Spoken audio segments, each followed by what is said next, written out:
But the festive season isn't just about the best night of the year, Christmas Eve, it's also about the shittest night of the year, which is New Year's Eve. Party! Happy New Year 2012! Yay! When it is that day, that's really cool. It's pretty much what I was going to say.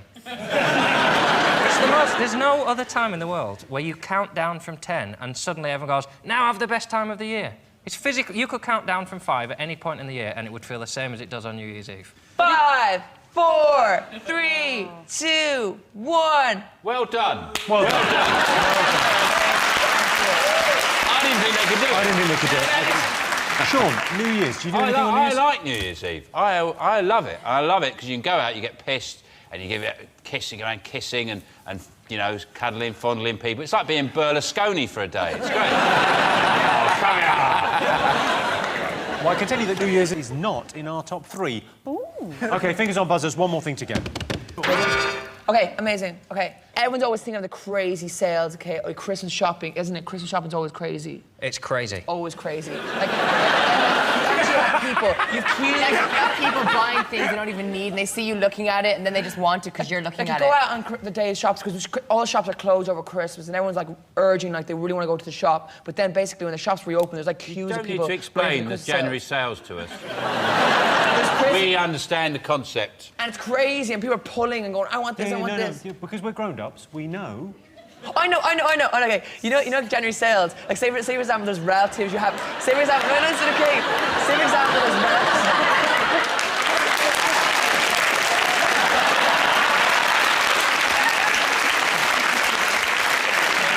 I know what you do, okay? You buy presents for relatives you haven't seen, and then pretend you got it before Christmas sales. Full price. Here you go, and Oh, you get, sorry about that. I cheaper. think I fainted there for a second. Don't worry, it's still going. Mickey, did you get anything in the sales? You ever bought anything in the sales? No, it's just for poor people, isn't it? Really? No, I've had a it's like cracking from year. everybody. It's disgusting how much dough I got hold of this year. Well, I'm going to go to the south when they put all the rubbish out. Let the poor people enjoy themselves for a couple of hours. Then they go back to their miserable lives. Oh, cool. What are you talking about? Shut up, dickhead.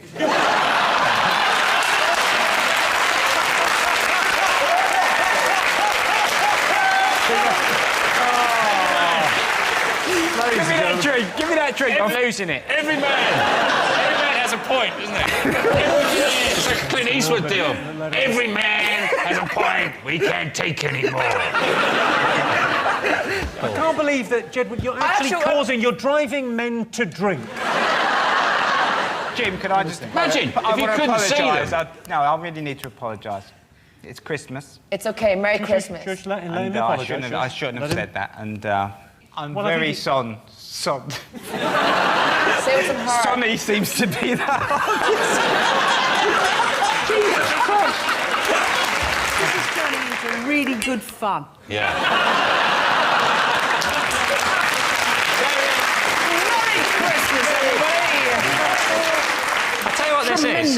This is exactly like Christmas Day. If anyone takes a shit, it'll be under there. So if anyone wants a little nip... OK, so January sales. January, sick and tired, you've been hanging on me. We'll be sad with your life, your January life. Go, go, Is that what it's come to? January!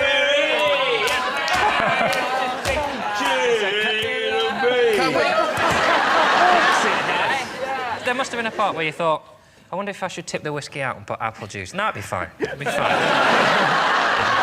Greg Johnson. Yeah. Probably look like a normal miniature.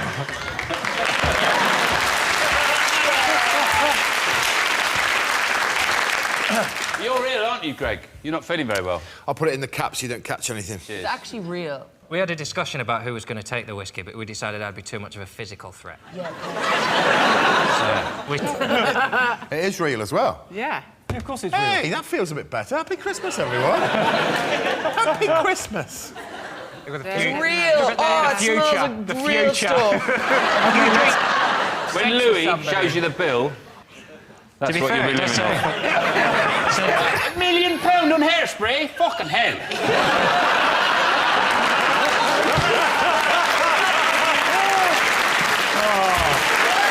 Let's try and hold this together. Oh, people are actually drunk. I kind of want to see how this pans out if Sean keeps drinking. You crack on, son. I love you. OK, all right, hang on. This is going to be the best Christmas ever! Hardest New Year's resolution to keep? I think for my New Year's resolution, like since we've had a baby, me and my wife, we've had too much sex. So I reckon just dialing it down. Just absolutely hammer and tong most nights. So. My New Year's resolution is to have less sex with Rob's wife.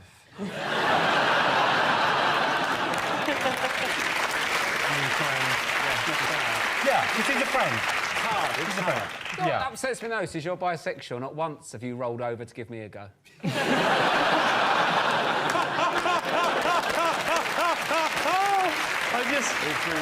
I just love the image there of Rob sort of curled up on one side going, oh, they're at it again, are they? Do you ever make any New Year's resolutions? Do you ever? Yeah, I do some. Like, I always try and quit smoking, but I didn't look too goddamn cool doing that. What about the e-cigarettes? I'm on e-cigarette as well. Oh, as well? Yeah. I'm on both. This one. Oh, that's... One for outside, one for inside. Oh, how lovely. So you're getting all the nicotine all the time? Kate, do you make any New Year's resolutions? I think I'm going to now. I think I'm going to stop watching badgers and start playing Pokemon. That sounds really fun. If you want to see a badger, just go down the M3 at about 7 in the morning. Why do you know that? Because I go out for them. Who would win in a fight, a fox or a cat? Oh, I like this. Because we've got a fox at the back, we're a bit worried about letting the cat out. What do you reckon? Oh, I think Alan can handle himself. Or shall I... It's a South London cat called Alan. He'll be fine. It's a South East London cat. I think they'd avoid each other in the end, but there might be a kind of a bit of that cat stuff going What on. happens if I put them in like a pterodome situation? Would they fight? Like they threw like one knife down, say one person leaves. Oh, and then, like... I think you're going to see a lot of that going on as they try and pick up a knife. OK, so hardest New Year's resolution to keep? I've got to get better at going to the theatre, because I have to go with the in-laws a lot. The way I deal with it is I had 4 pints of JD and Coke. By the end, I'm nearly heckled. You know, in the musical, there's always the girl at the beginning, and there's another girl that comes in halfway through, and he ends up leaving the first girl and then going with the second girl, but there's always an argument with the first girl.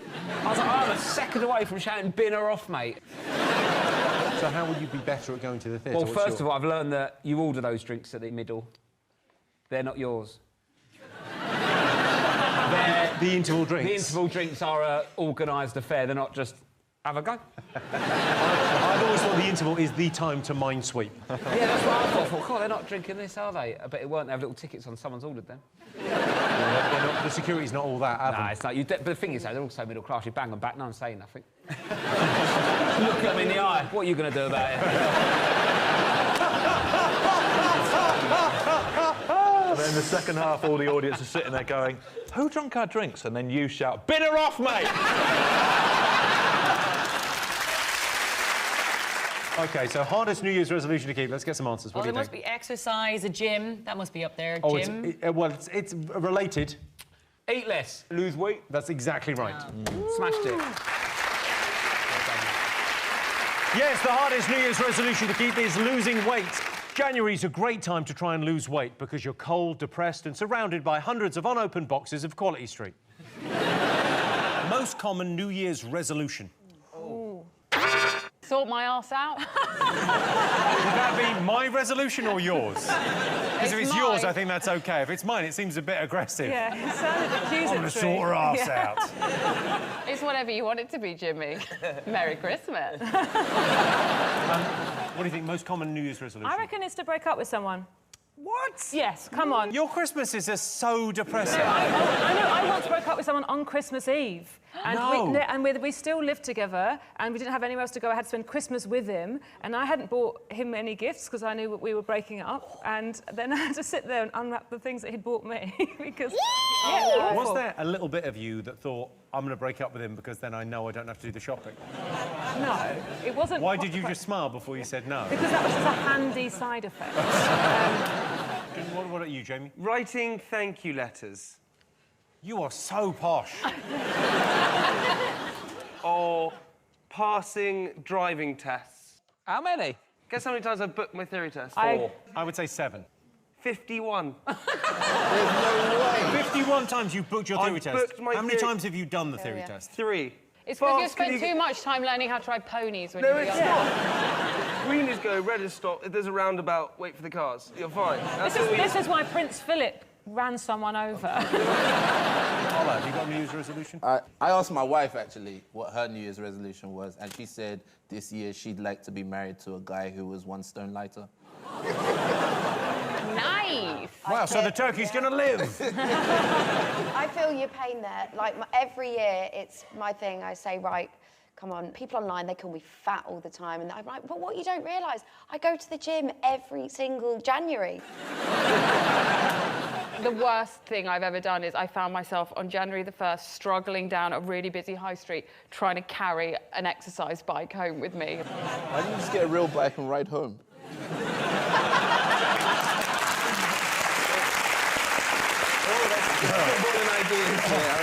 OK, it's related to that. What else? What's your New Year's resolution? This year, I really want to get into my skateboarding again. Just crack on with it. I want to be able, by the end of the year, I want to be able to do a half pipe, next year full pipe, year after that, pipe and a half. Ultimately, I want you to see this face when you look up the word gnarly. That's what I want to do. I reckon you're more of a rollerblader, though. I could see you rollerblading. Rollerblading, yeah. I used to have a pair of Bowers back in the day. You used to wink at me about your rollerblades. Yeah, I don't know why. Why do you wink at me? I don't know, I don't wink enough. Mate, that'll be it, I'm going to wink more. It really suits you winking. Yeah. Do a sexy... I've just met you wink at me. Sexy one. I just think that you will remember me. I can't imagine you flirting. I'd find it the funniest thing in the world to watch you. Yeah, you would normally be my target. Target? Nice. Or victim, you know, target or victim. Jamie, do you even have to flirt? Do you just bring a bank statement? I don't know how... Well, flirting, I don't know how... How do you meet people? Romantically. I go, you all right? And then you would say... Fine. Sweet, that's it, done. It got me, it got me. Got you. But also, you make sweets, and that's, like, the most disgusting, You make flirty sweets? thing. You have vegan ones. We are vegan, we're vegan, yeah. That's me flirting, I've already got laid, here we go. That wasn't sex. Oh, fuck. I remember the first time I ever went to second base with a girl. I was really excited. I was like, oh, I came back to school, and I was like a Western. I went and kicked open the door, walked in, all the boys in there went, boys, you never guess what, I'm a man. And then when I told them the story, and like they said, what happened? I said, well, this has happened. I said, and you know when you go inside and you find the clitoris? And they went, what? Turns out the clitoris wasn't inside. That's what I found out. Right. Yeah. Having sex with the girl is like going into a cockpit and trying to land a plane.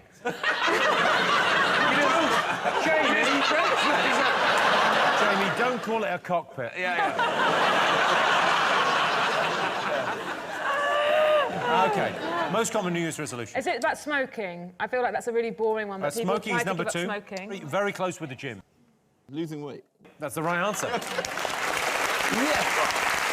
Yes, the most common New Year's resolution is to lose weight. The top 3 resolutions are lose weight, do more exercise and stop smoking. So the best thing to do is run down to the shops, buy some cigarettes and eat them. New Year's resolution that's most difficult to keep. Not smoking. Do you know what pees me off a bit about people who want to stop smoking?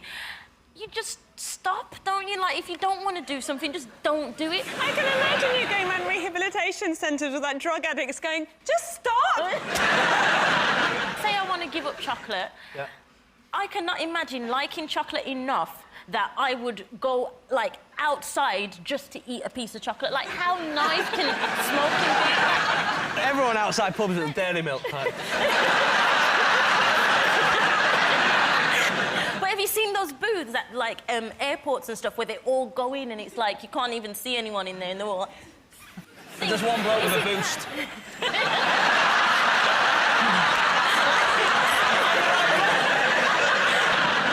I just be nicer was my one. Good luck with that. Just generally? Generally. That's winning. It's a shame it wasn't Be Creepier, because... I think the answer is going to the gym, because the gym is rubbish and everyone knows it. Any kind of movement is just wank. Yeah, no, that's a very specific kind of movement. Yeah. Yeah, I can tell you that's absolutely right. Oh. Hey, come on! Yes, the most difficult New Year's resolution to keep is to do more exercise. This year I'm pledging to get my body in shape. All I have to do now is pick a shape. I'm thinking of pears. It's been announced that the world's first double arm transplant is recovering well, so we polled our studio audience and asked them, if you lost an arm, would you rather have a robotic arm or someone else's as a replacement?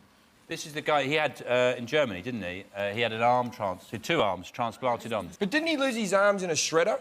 Yeah, he's a farmer. Yeah, how do you lose two arms? Like, did one arm go in and you go, oh, I better get that back. Oh, now look what I've done. Wouldn't it be a bit like sawing a leg off a chair? Like, he lost a few fingers and then he thought that doesn't even out, so I'll just shove a bit more of this arm in. Guy, when he recovers, he can do things like he can just go bang, hit someone in the face, Not go, me. not me, wasn't me. Bang, the guy was a nutter. God, I'd find it so strange if I was going out with a guy and he was, you know, getting a bit busy, romancing, and he just said, you know, these aren't my hands. What if, though, Olivia, he was getting busy in the bedroom, you're getting a bit amorous, things are getting heated, he pulls away, the arm stays. The alternative for this guy, as opposed to getting someone else's arms, robotic arms. If I did get a robot arm, I'd want it not to be just like a claw, like an Abu Hansa. I'd want it to have, like, Swiss Army knife functions. I'd like a bottle opener, a corkscrew. He wants a frying pan there and a whisk.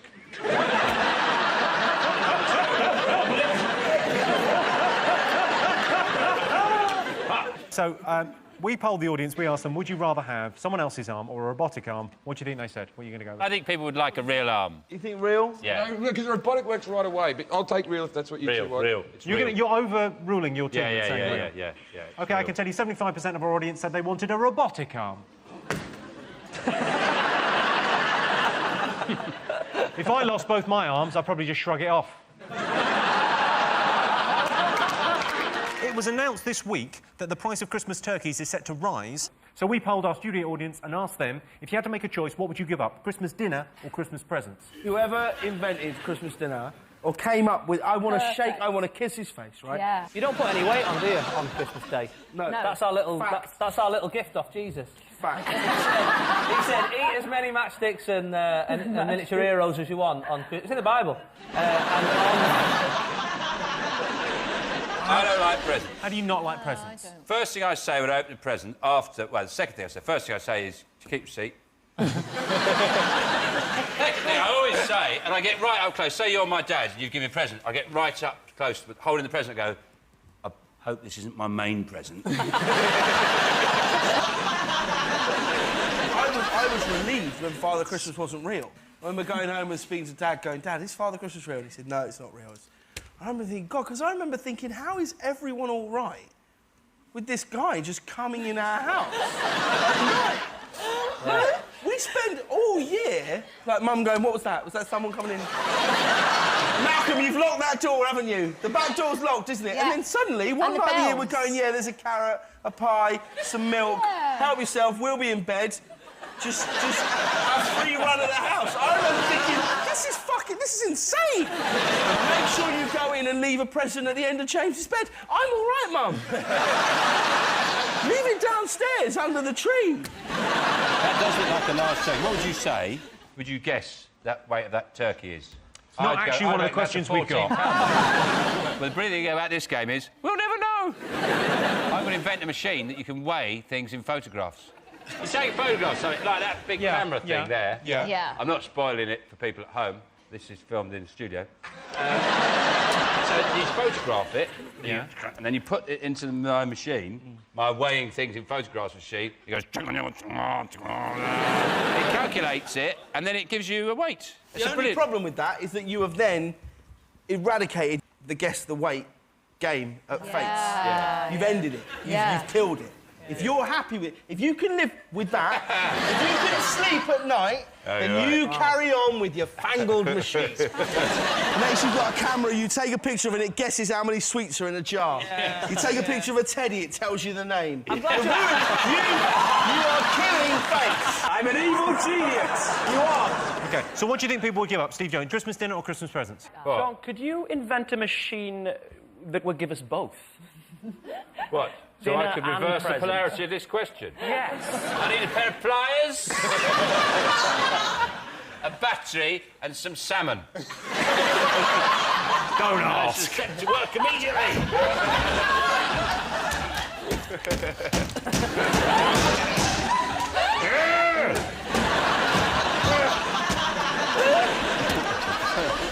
What would you go for?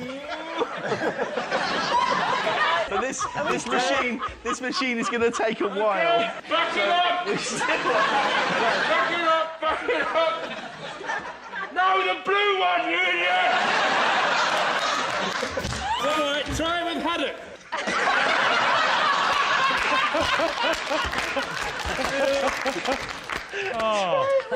Sure, Locke saves Christmas. OK, so what do you think? Christmas presents? I think people would rather give up dinner. Me too. Yes. And we think the opposite. Whoa, hold on. hey, listen, I know you were like a little renegade on Countdown. Do what you want in that corner with the numbers, but right here, there's a system, and there's rules. I didn't take the pin out. And I'm the bloody captain. You think they'd rather give up presents than you think dinner? And what do you think? I think they'd rather give up presents. OK, I can tell you that 61% of our audience said they would rather give up Christmas dinner. Yay, we know.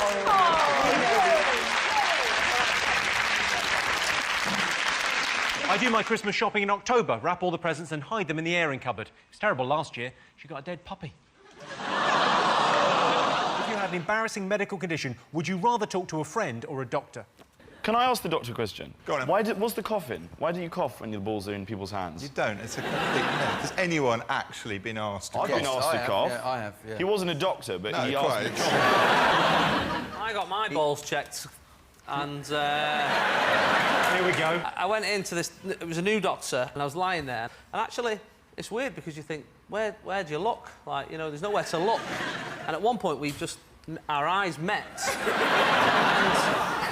And obviously, to fill the silence, I was thinking, what can you say? I'm not saying anything. And he had my hand, he was like this, over me like this, and he went, so what's Jimmy Carr like?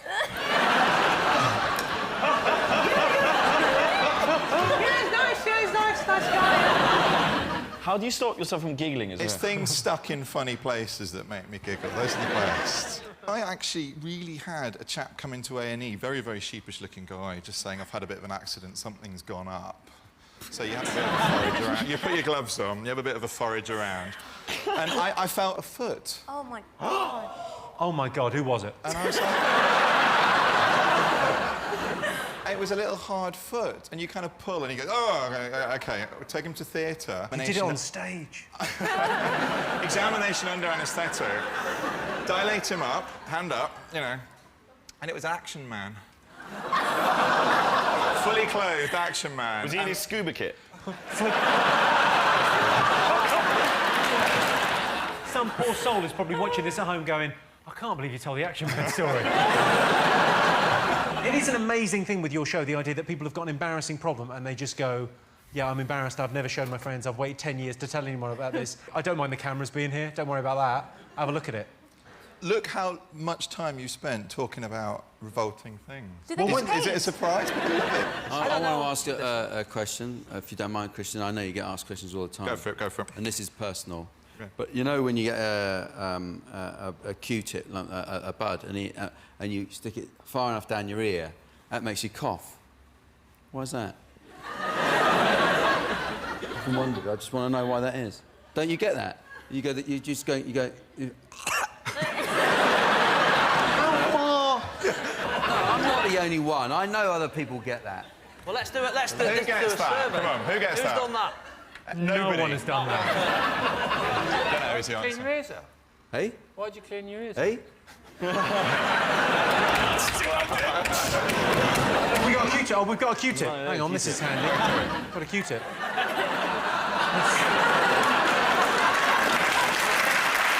Gone well. All right, you watch this. That hasn't worked. I can't understand, Jack, why you couldn't fake a cough at this point. Yeah, come on, please. Because I can, even with an imaginary one, I can go, oh, yeah, it's worked. No, it hasn't worked. I'm nervous. I'm a nervous performer. OK, so who would you rather tell? Would you rather tell a doctor or would you rather tell a friend if you've got an embarrassing thing? What do you think? I don't know. I think it's that you get to a level with a friend where you can show them your balls, but before that threshold, it is unacceptable. You have different kinds of friends from me, I can tell you that. It's just the difference between men and women. I reckon women are much more intimate with each other, what they talk about, than blokes, generally. Would you tell your friends, your girlfriends, if you had a problem? I mean, girls do kind of, like, strip naked in front of each other. That's not a problem, but it's just more... You can't hear you, because in my head, he's going waka waka wow wow. OK, let's have guesses. Who would you rather tell, a friend or a doctor? I think doctor. I'd rather tell a stranger. At a bus stop. Just sidle up to them and go, I've got a weird cock. What are you going to go for, Sean? Stranger. Doctor? No, doctor. Doctor. OK, so you both gone doctor. I can tell you 59% of our studio audience would rather talk to a doctor. This is really embarrassing, but I remember one time I was halfway through a prostate exam and I suddenly thought, hold on a minute, I'm not even a real doctor. And then I started to think, she doesn't even have a prostate. Would you rather win an Olympic gold medal or an Oscar? What do you think? It depends on the audience, doesn't it? Depends on their kind of... If they did make a film of your life, who'd you want to play you? One of my coaches reckons I look like the guy from The Incredibles, the father. Yeah, you do, actually. He does that a lot. 2 tickets to the gun show, please. Right, I wouldn't mind. All he's doing with those is holding handlebars. Occasionally you've got to ring a bell when you're passing someone. Do you, when you're cycling around the streets, do you wear an helmet? Not the big, long, pointy one, but yeah, I wear a helmet. Yeah, that one. Because my friend, right, she will not wear the helmet at all, right? She's like, I'm not wearing a helmet. And the reason she's not wearing one is because she says it messes her hair up, right? Oh, should we go over to Jamelia for hair news? I'm afraid I've got to fuck off. Back to you, Jason. Well, I said to her, yeah, but a road traffic accident will mess your hair up more, won't it, than wearing a helmet? Like, you don't want to be lying in A&E and the doctor come over and go, are you all right? You go, just tell me, is my hair all right? Well, you can have a look, it's on this plate. Why don't we do an appeal to her now? Wear an helmet, you dick. Chris always says. Yeah, always says. I don't wear a helmet. I cycled all the way through... I said it, I cycled all the way through the 70s. Yeah. 1972. 1973. 1974. Nobody had a helmet. My dad says if you don't wear an helmet, you've got nothing to protect. So your dad, he's a heavy smoker, who says, you're mad if you don't wear a helmet.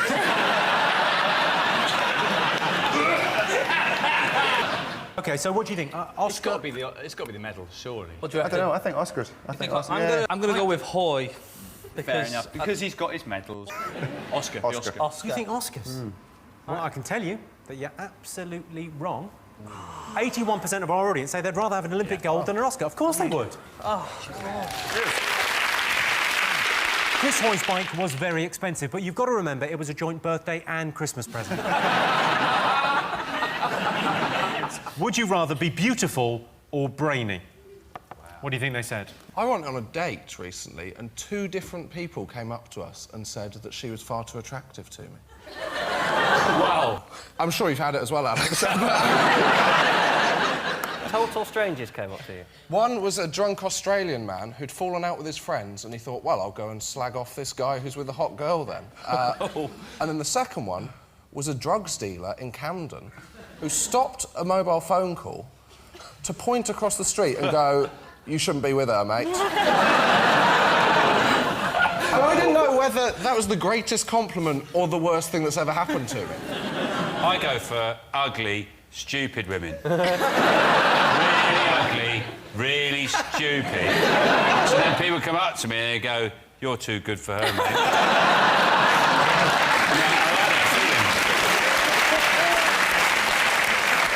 You shouldn't be with her. They go, "Ah, there she goes." She's combing her hair with a shoe. You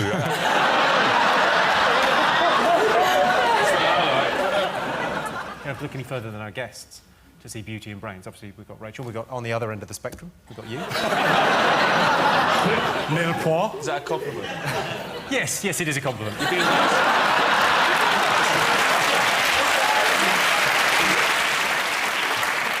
Alex, what first attracted you to Jordan? What two things? Au contraire. Go on, so what do you find attractive? Something. It's the Factor X, the enigma, the... I don't know, it's... They're called tits. I like it. The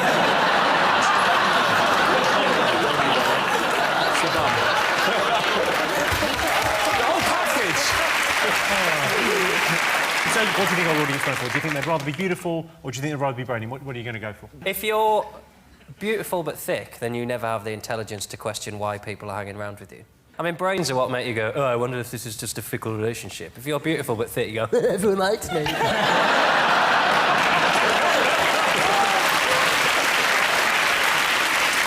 I would say, as a result of that, they'd say beautiful. Well, you're team captain. This is your first go, so I'm very excited. It's not nice to hear that in a woman's voice. This is your first go, isn't it? You're having fun. It's lasted long, isn't it? I think they'll go brainy. You think beautiful? Yep. I think beautiful, so you're outvoted. Well, you think the audience would rather be beautiful? What do you think, Sean? Brains. All right, let's have a look and see what the audience would rather be, beautiful or brainy. Yeah, we're right. Yeah, the answer is 65% of our studio audience would rather be brainy. I'm not sure. If people really did prefer brains, then Stephen Hawking would have sold a few more copies of his topless calendar. Would you rather be served by a machine or a human being? It's really annoying, isn't it, when you're in a supermarket and you use one of the automated tills and a light is flashing, so have the DVD or a bottle of wine, and you know you need help. They never work, those things. You're supposed to pay for them before you leave. I've lost it with them. I've just shouted at the machine. So I've swiped this loads of times, and I've just said, look, I'm taking the chicken, OK? Do your worst. The chicken's coming with me. So I'm hostage, so I walk out of the shop like this, go, I'm having this chicken, OK? I've tried to pay, you won't take it, I'm going. Drives me nuts. Yeah. And then you swipe, nothing swipes, and then you go, an apple, no sticker on it, just goes boop, and you go, what the... Get in your head. Occasionally, I like to put an unexpected item in the bagging area, just to hear a woman's voice.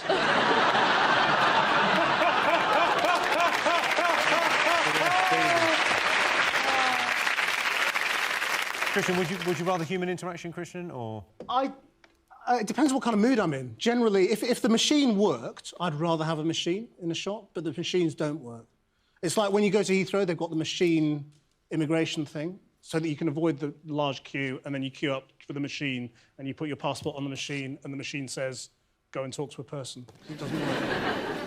So if the machines worked, fantastic, but they don't. I think they do. I'd rather have a machine, because sometimes I'm buying stuff I do not want to have a conversation about. Let me just look at your basket and you go, well, we're not getting through this without a little quiz, are we? What's the worst combo of items you've had to buy at a supermarket? It's more the reason I'm buying it. Once I had a dream about a cake. I had a dream about a cake. Our very own Martin Luther. A set, yeah, I have a dream today. It's a set rhubarb and custard flan. It was rhubarb and custard, but the rhubarb had been cooked in rose water, so it had a slight Turkish delight flavour. It was set round the thing, and the custard set on top round a pastry. I wanted to bake it that afternoon. I didn't want to have to explain why a 25-year-old man was buying rose water and not booze. I should have been buying a 4-pack of lager and a DVD. I was buying rose water and rhubarb. I didn't want what I got, which was a cashier going, oh, what you doing with this, then? Because you look mental if you go, I dreamed of a cake. I'm genuinely intrigued now as to how that turned out. All I know is, you know, you said earlier you'd like to see an early round of Bake Off where they see the nutters.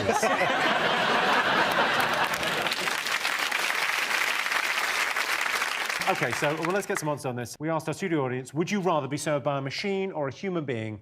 What do you think they said? What would you go for? I'd say machine. Human being. OK, I can tell you the answer is 70% of our studio audience would rather be served by a human being. Point in the bag. So we asked our studio audience, would you rather cheat and win or play fair and lose? What do you think? I cheat and lose, actually, in my house, usually. You would cheat and lose? It's the third option we hadn't really thought of.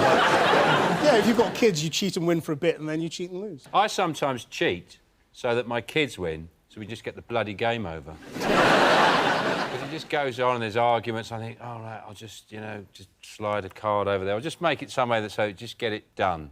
Get happy families, finished, go to bed, open a bottle of wine. Those kids shouldn't be drinking wine in bed. I don't let the kids win. I always make sure I win. And I say to them, if you win this, you're going to bed at 5 o'clock for the next day. How old are your kids, Joe? 25 and 30. I cheated once and I learnt quite a valuable lesson. I was a kid and they were playing pin the tail on the donkey and I cheated, I could see it. I won, right? And I won a packet of fig rolls. And then I went off on my own and ate them all. And then I was sick. And the lesson I learnt from that was I don't like fig rolls. I think there's a lesson there for all of us. Profound lesson. What do you think, John? I'd just say it's a trick question, Jimmy, because if one person cheats, everybody loses. Right, guys? The real winner is sportsmanship. There's a guy who's never won a fucking thing. Yeah. So I imagine you're a stickler for the rules, aren't you, John? Look at Well, technically, every time your doctor asks you how much you have to drink... Always a lie. You cheat. You tell him something, and it's a little game. You go, ha-ha, I'm going to die sooner than you think. Joe, do you like to win? Yeah, I have cheated before, though. Well, I don't know, is this cheating? I did an exam at university, a statistics exam. It was what they call an open book exam. So I took an old exam paper that someone had done, and when I got in there, I realised that 80% of the questions were the same. So I just copied them. Is that cheating? Yes. Is it? I mean, shit. How could you possibly think that wasn't cheating? Did you become a psychiatric nurse on the strength of cheating at university? Yes. OK, let's get some answers on this. So, what do you think our studio audience would rather do? Would they rather cheat and win or play fair and lose? What do you think, Sean? Cheat and win. Cheat and win. What do you think, John? I think they'll cheat and say play fair and lose. I think they're cheating bastards, but they won't admit to it. OK, I can tell you the answer is 53% of our studio audience would rather cheat and win than play fair and lose. Close. Cheating's never a good idea. There'd be no point in me being Britain's current under-15 women's netball champion if I'd not done it fair and square. Here is your question. We asked the studio audience, would you rather get a massage from a friend or a stranger? My sister used to do massage, and she said there's a muscle that if on a bloke that that gives them an erection. Wasn't she suspicious on the day of the training that they taught her that? Oh no, she found it out herself. I'm pretty sure it's not just one muscle as well. It's pretty much the entire body when touched by anyone who looks nice. Can you say in a Geordie accent, my sister's a masseuse? Well, my sister's a masseuse, like that. That's all I needed. All I wanted. The idea of giving me any pleasure is revolting to you. Yeah, I feel like I need to wash my hands. I don't think I'd even want to be massaged by a bloke. I went with my friend of mine, and she opted. There was like a male and a female massage therapist, and he said, I want the bloke. And she said she could feel his... Gentleman area. She said she could feel it on her elbow, and I'm just fascinated by that, because my elbow has got, like, rhino skin on. I don't even know if I could do hot and cold, let alone tell if it was a cock or not. All right, come on. Oh, No, I'm sorry. I thought we were going to add a bonus round to 8 out of 10 cats. And now cock or not. John, do you like a massage? I don't like a handshake, Jimmy. I'm uncomfortable with that much physical contact. The idea of stripping naked and having someone touch the backs of my legs and my arse and my neck. They don't do your arse. I know. That's why they don't get tipped. No, I don't enjoy being touched and massaged. I've never had. And it's the idea of a friend or a stranger, which obviously a stranger. I don't know what social groups these people move in, but you're watching the football and, oh, that was an amazing goal, that one. I'm just a bit tight there.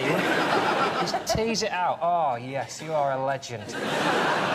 So, Alex, would you rather get a stranger to massage you or a friend? Get off a stranger. Definitely a stranger. Yeah, because they do your bum. So many... Do they do your bum? Only in Greece. Only in Greece? Oh, OK. Yeah. I've not been there. And Greece, all right. just like this. I mean, he wasn't shy, and it wasn't pleasant. Have I said He too tells much? his story very differently. Yeah, he tells the story very differently. I meet the lady from the wine shop. She's very nice. We've got some massaging tools here. Do you want to have a crack at those? Yeah, Oh, that was for catching spiders. Is that not for catching We got there. Do you want to have a go at spiders? this? Huh? Ready? OK, Sarah, you do John. Oh, hang on, this is good. It's not remotely pleasurable. It's Okay, You look really relaxed, though. That's John, good. hands on the desk. Hands on the desk, yeah, OK.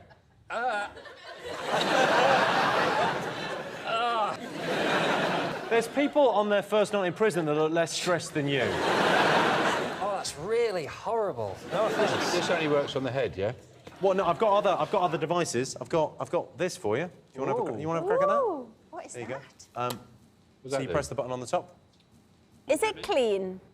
Yeah, we gave it a rinse. I could do that, actually. I've got a bit of a problem in my shoulder. Have you got any more of them knocking about? Got that. That is a face roller. I like that.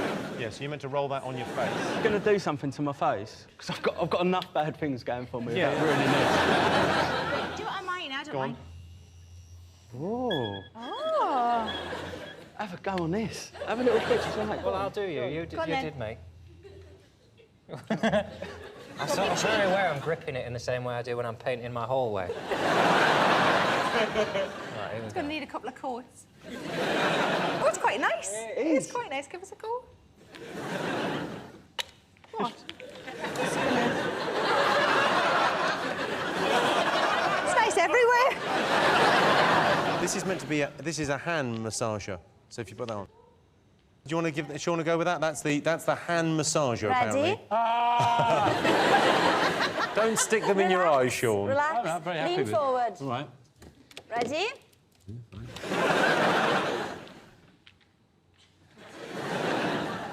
Feels like one of my kids is rubbing a car over me. Is it nice, though? I've fallen asleep pissed on the sofa. I've been woken up in the morning. There's a kid playing on me. OK, let's get some answers on this. So we asked our audience, would you rather get a massage from a friend or a stranger? John, what are you going to go with? Stranger, obviously. You're going stranger, OK. What are you going to go for? I don't really matter to me, because if I take my glasses off, don't know who it is. Could be the Pope. Could be the Pope. So what are you going to go for, Sean? I'd always have a stranger, because I wouldn't want a friend reading what I've got written on my back. What? Have you got a tramp stamp? No, I've just got a load of lyrics on my back. And I wouldn't want a friend seeing those. What lyrics have you got? It's just a song. I just got the lyrics to a song. Which song People get songs. means something to you? Yeah, which song is it, though? I've got girls just want to have fun lyrics. Stranger, OK. I can tell you 78% of our studio audience would rather get a massage from a stranger than a friend.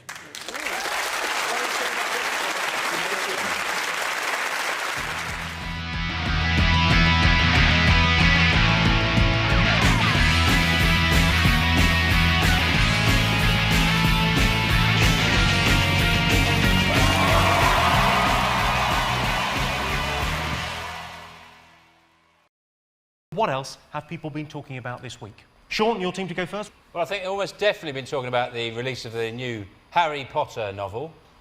Sold something like 10 million copies in an hour, and it's not just kids that read it, it's adults. I saw a bloke on the train reading it the other day, and I did think to myself, I thought, well, I wonder if when he goes home, right, for his tea, he has alphabetic spaghetti and like dinosaur-shaped chicken bites. And if he sees a woman in the pub he fancies, he just runs over and punches her in the arm.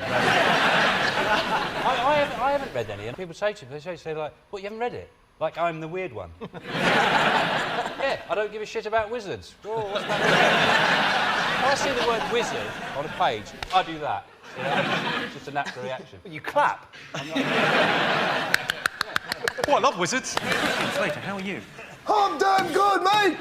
Very good, What's he on about? I don't know. Can't understand every word he's saying.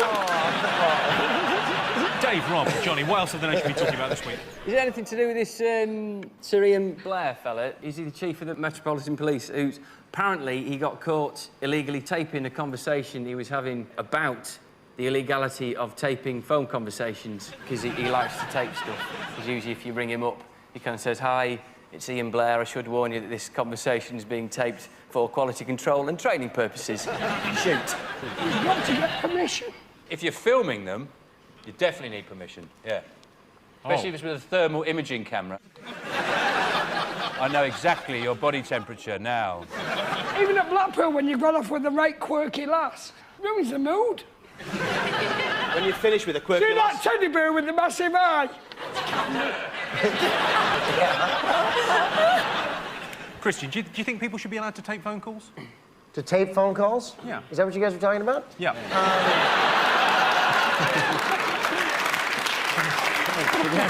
It depends. I mean, there's certain conversations I wish I had taped in my life. Which conversations do you wish you taped? Well, they're, you know, little private, quiet conversations that I wish... they're distant memories now, and I really enjoyed them when I was having them, so... maybe she taped them, I don't know. I wish I'd taped, the other day I ordered a pizza. I wish I'd taped the conversation. Because I said, no olives. It turns out it's got olives in it. I said no olives. He said, no, you didn't say that, mate. If I taped it, yeah. I could have got it know and what rubbed it in I his said. face. Yeah. I think everything should be taped, though. I'm taping now. It's good. Get that in a teddy bear's head and come to Blackpool. And Justin, what have the nation been talking about? We've had this heat wave, had an official heat wave, or as one daily paper said, killer heat.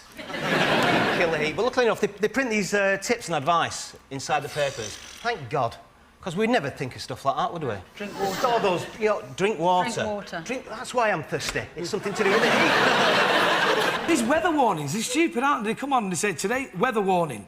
It's hot. Look outside. But then, to be fair, they say it's for the vulnerable people. It's for babies and it's for old people. So I'd like to, if I can, do a weather warning for my nana. Take your fucking coat off. 34 degrees, love. Why is hot weather such an excuse for such execrable clothes? Well, not everyone looks crap in a bikini, Tricia.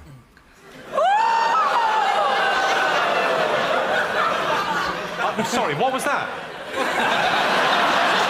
That's when because he was being a moose. He was being a moose? No, moose is that it?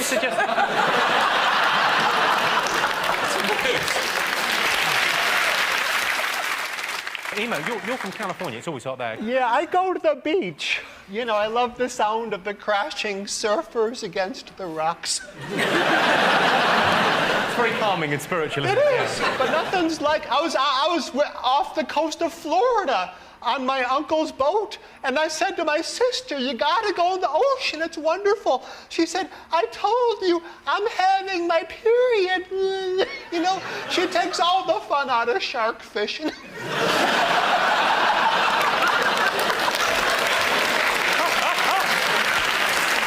What else have people been talking about this week in the news? Is it the news the NHS are going to refuse to treat smokers unless they give up smoking, which is obviously the thin end of the wedge situation. You know, if you've got gunshot wounds, they'll ask you to leave the mafia. Or, like, if you're a Top Gear presenter and you can't control a jet car, they'll say, no more petrol for you, you idiot. Poor bloke. Am I the only one who wishes it was Jeremy Clarkson? Yeah, definitely. Just because he hit you once, don't cry. He hit me 3 times and it didn't hurt, all right?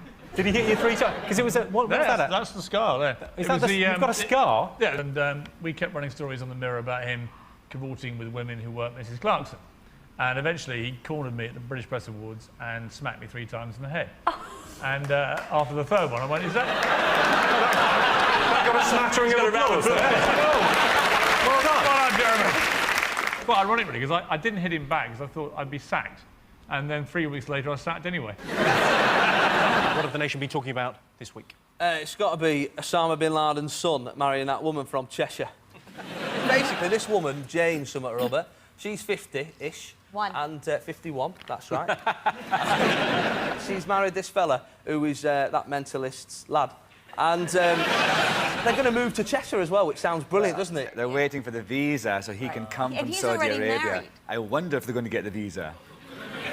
I imagine the wait at the airport, even if they do get the visa, is going to be significant. Huge, yeah. If he comes over and lives in Cheshire, he'd be a nightmare neighbour, wouldn't he? If that ball comes over here, I'll put a plane through it.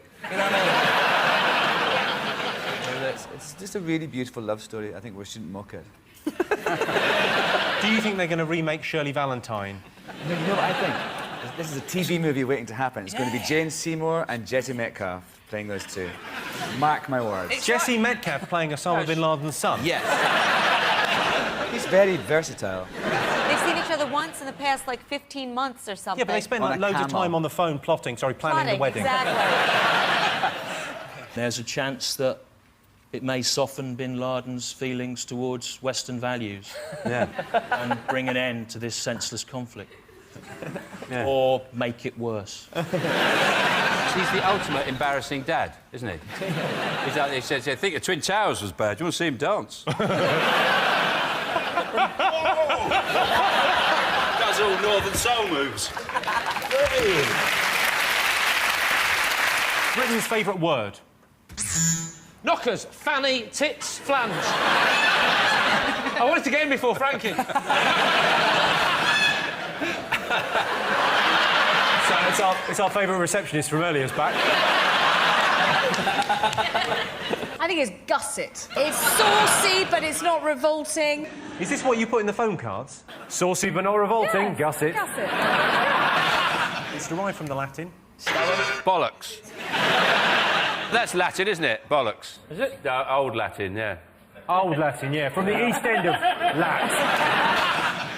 It describes a stupid or foolish person. Knobhead. Begins with an N. Nincompoop. Right answer.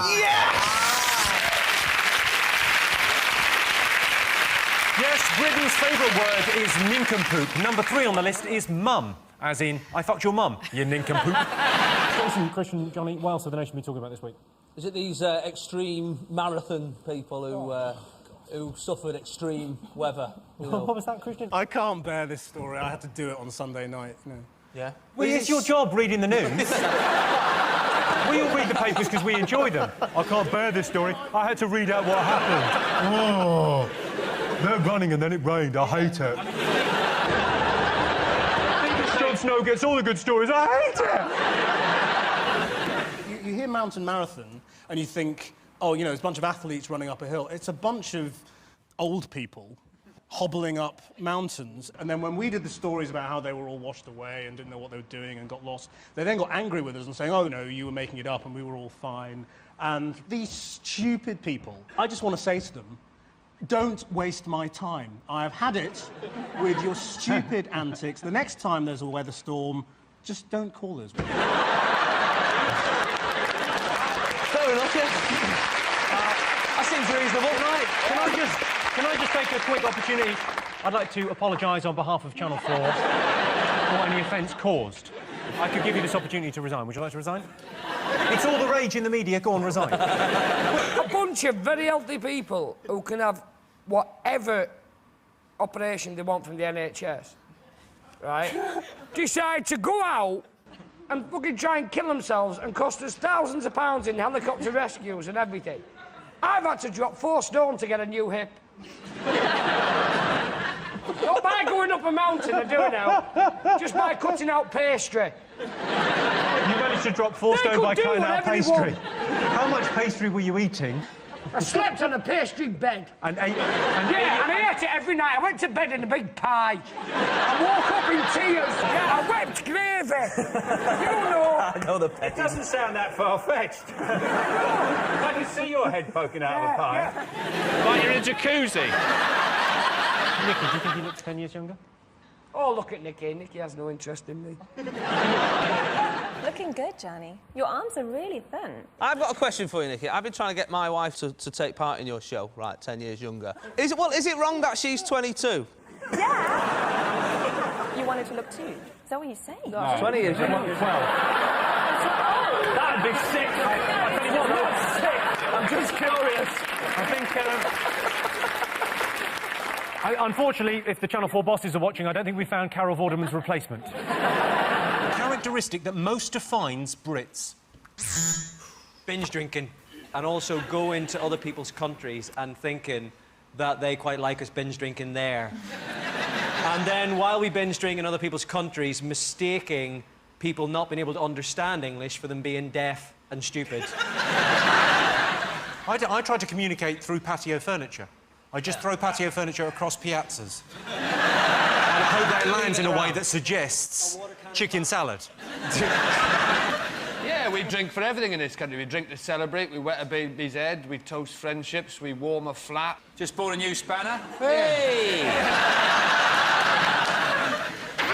Oh, no, it just occurred to me that we haven't mentioned tea. It's got to be tea, yeah. It's got to be tea. Who was it that said they like tea more than sex? Boy George famously said, I prefer tea to sex. I prefer tea to sex. Yeah, well, if you're invited back to his house, so would I. Is it negativity? We're very negative people, British people. No. We are very negative.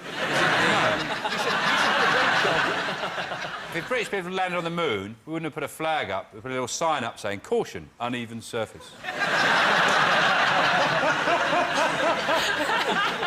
Like in China, they have fortune cookies. The equivalent in this country with a pie with a gas bill in it. Is it building people up and then knocking them down? Susan Boyle went from being, you know, a sort of nondescript old woman to the greatest singer in the world and back again in the space of a week, and everybody was saying, oh, she's forgotten her roots and having a go at her, and just because she'd had a few wheelbarrow loads of hair removed from her head. And, you know, we clipped our dog's eyebrows the other week. It doesn't make him Elton John.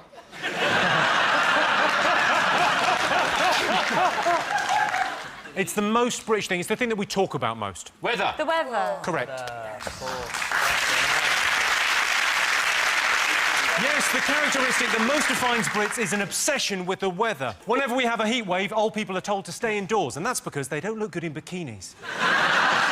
Most common reason to wake up in the night. I know what wakes me up in the night. Those rumble strips on motorways. Is it John Terry's erection? Is it the reason to wake up in the night? Is it because you're a badger? and just saw it. It's like getting highlights for a badger.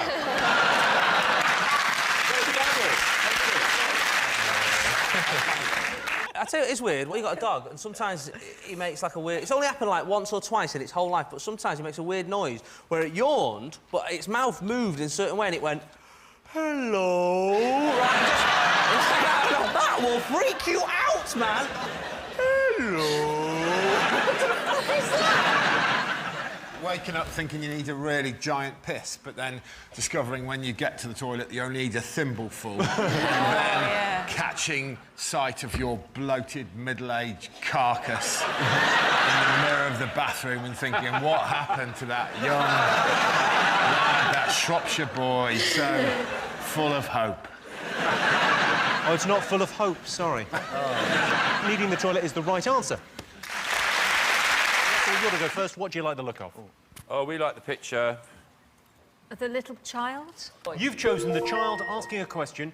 Here's yours. In a poll to find out which scientific questions parents most fear being asked, where did I come from came second. Yeah. What came first? We're the only country where that would crop up near the top. My daughter only asked me 2 days ago. Right. She's 3. Well, I suppose in your current condition she's thinking, Mum, come on, you let yourself go. What did you say? What did you say then? I went for the special cuddle.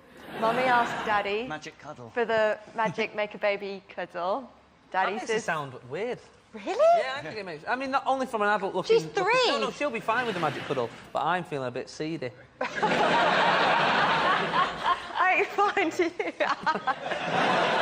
that magic or normal? You're not going to get anything out of that, Alex. OK, so what's the scientific question that parents fear the most? What is gas? Why has Daddy got a hob in the bath? Why do bicycles not work in the sea? OK, I'll put you on the spot. I'll ask you a few questions. You've got young kids, so yes. OK, you should be prepared for this. Yeah. Why is the sky blue? Come on. I'd be like, how can you talk? You're only one. Our children are genius. Reflection of the water. Yeah, that's what I thought it was. Reflection of the water in the sky. It's mice. I thought it was It's the mice with torches. Carol's. I'm storming it with Carol. Fingers on buzzers. What else have the nation been talking about this week? Well, that's about it, isn't it? Nothing else going on at the moment. Maybe Vorderman.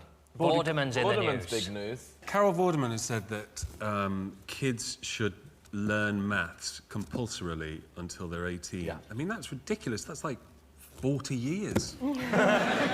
She said that she'd do No, it's 18 years. Where did you get him from? She said it's increasingly important to be mathematically literate in the workplace. As if, like, at what point wasn't it? And why would you commission a maths report from someone who is good at maths but unemployed? Not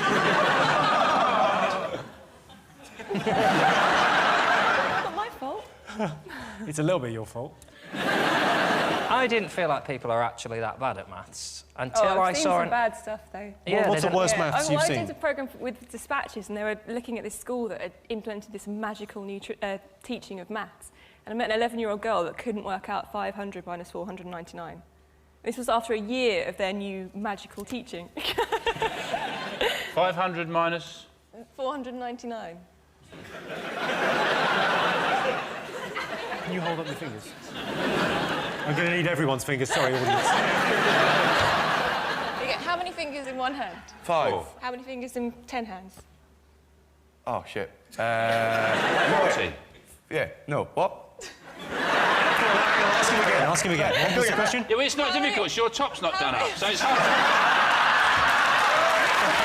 Do yourself, miss, do your top up, and then we can get on with the maths. Ask me a question with 11 in it.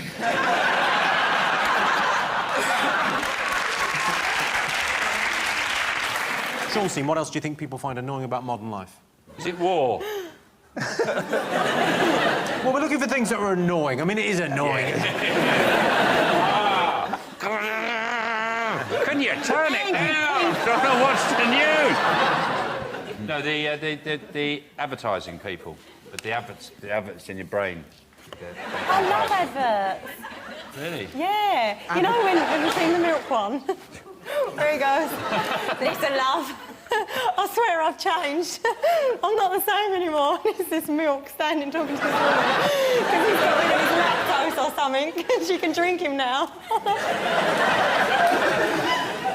Are you broken? Oh, it's a great advert. The worst thing to say to someone who's just been dumped? Oh, well, at least there'll be no one there to see you crap yourself when the baby's born.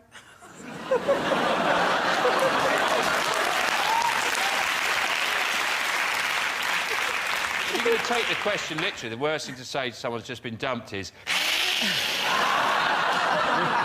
What's going on there? Well, I'm just saying, that's the worst thing. That's pretty bad. I went to somebody and say, oh, she's lonely left me, and they just went...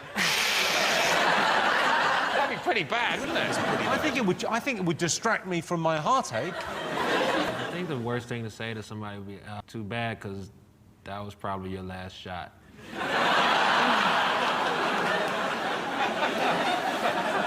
There's a level of sincerity in the way you said that as well, that someone would just be crushed. That's worse than the... The worst thing you can always say is just the truth. Just say, well, you know, statistically, you're probably never going to find true love.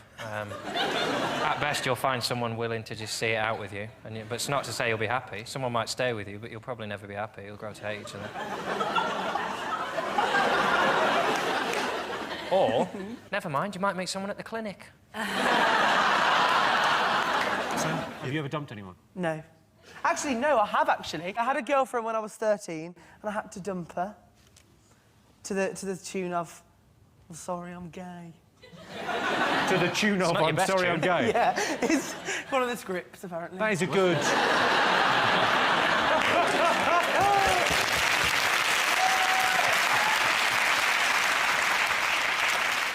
Could have been worse. You could have gone, I'm sorry, I think you've turned me gay.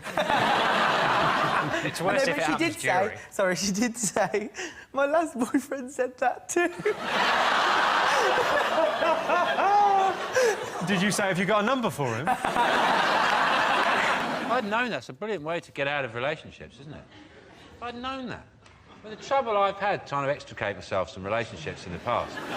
One woman I was with for a while, it's very hard just to leave, isn't it? I just moved out one thing at a time. I'd take a teaspoon. One day she was going, where's the pepper grinder? OK.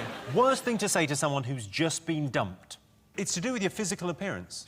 Because you've got no genitals. It involves food. You're too fat. You've got a cock like a carrot. Your breasts are like 2 pork chops. I don't know, is it you're overweight? I'll give you that. That is near enough. Yes, the worst thing to say, according to the survey, to someone who's just been dumped is, maybe you should go on a diet. It's much better to say there's plenty more fish in the sea. Well, there were, but it looks like you've eaten most of them. Top thing Brits only do at Christmas. Eat chocolate for breakfast. Only do at Christmas. But oh, no. I don't like advent calendars. Oh, I like an advent calendar. We got a really good one last year, and I came home on like the 2nd or 3rd of December from a few days away, and my boyfriend looked really guilty, and I said, what have you done? And he said, I've eaten a fortnight. I think some people only do at Christmas is drink eggnog. Eggnog? It's liquid egg. Why would you want to drink that? You only should drink it if there's loads of alcohol in it, and even then it still tastes like gleek. You're not a fan of eggnog? I've got a little drinky treat for you. You haven't got eggnog, have you? Well, I've got better than eggnog. What I've done is I've got some eggnog, but I've bought some bacon-flavoured vodka. Oh. So I'm making bacon and eggnog. Let's have that. OK? It's just egg and cream. Why would you do it? All right, well, I take it you don't want one, then? I'll have one. I've got some other drinks. Don't worry about that. I'll pass these. Go on, I'll give you 2 of these over here. Where's Hang the on. vodka, though? I'll give you the vodka in 1 sec. Hang on. There's the vodka. But taste that, genuinely. Yeah, do you want to put it in the eggnog or just... I mean, that looks like a pussy discharge. No, that's already in the eggnog. The other drinks that I've got for you, just because Christmas drinks are fun, I've got, this is pizza-flavoured beer. I'll have a go on that. What's that one? So it's beer, but genuinely tastes of a pizza. Get involved. Oh. Awesome. Yeah. You want to give that a go? Oh, yeah, I'll have a go, yeah. Why not? Thank you, Jimmy. I want some beans. You drink it? I have mine with a fried slice. A lot of the stuff I drink smells of bacon because I don't do the washing up properly. He drank both. That Joe. There you go. He's vile. He's Bruno. absolutely vile. Yeah. Have some more, my darling. Actually quite nice. Genuinely, that tastes of pizza. That tastes of pizza.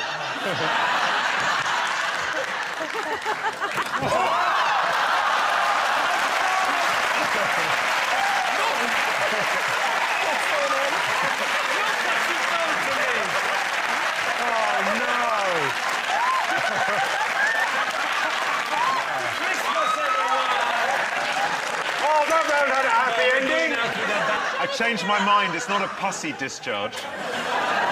I'm going to smell so good on the tube home. One more thing still to get. Is it the smell that came over from France? The smell in the week was released and it came directly across. Did people not know about this? Yeah, I knew about it. Jimmy, what was it? What did it smell of? It's apparently it smells of sweat, garlic and rotten eggs. According to reports, it's called mercaptan. Mercaptan, and it came from a French factory, didn't it? And then it wafted over... It wafted over the channel. Yeah, well, I mean, it's impossible to comment on this without being anti-French. So why try? You know it must be bad when even the French notice the smell. Well, I think... Could you smell this in Essex? No. We would not have come out of our houses if we'd have smelt it. But then equally, I think the bigger debate is, what if you were a village sort of 5 miles away and you knew you could smell it in the other village but not in yours? Would you drive to smell it? You know who you are? My sister had a boyfriend who would purposely go in the loo after she'd been in there and be like, yeah. And she was like, don't go in, don't go in. And he was like, I'm not, I'm just getting hand towels. It wasn't me, can we just say? We just clear that out. I think it was glad to see, because they were calling it Le Pong. It's nice to see Pong getting a bit of work without Ping piggybacking on it. Because Ping got the big microwave contract about 20 years ago. Poor old Pong's like, you off out again? Yeah, I'm doing the microwave gig. I'll just wait until someone plays that game from the bloody 70s again. Poor old Pong. The thing that is concerning, like, everyone's going on about the smell, but what if there is some bad stuff in that gas that has got into our bodies if you did breathe it in, and it's like eating our organs and you don't know it? Could be melting our brains. It could be, it could be. People my age don't really watch the news because they find it boring. How old are you? 32.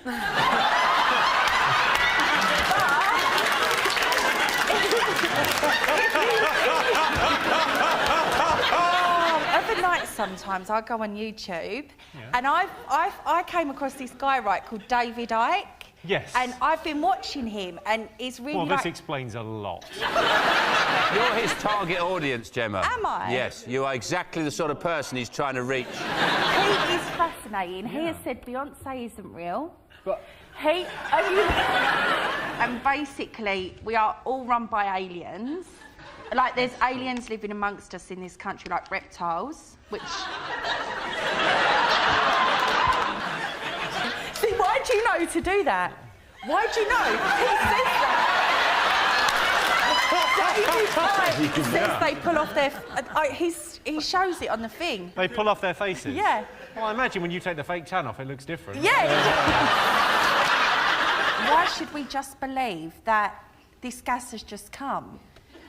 Why did it come? What is it doing to us? You sound like you've just smoked your first joint. I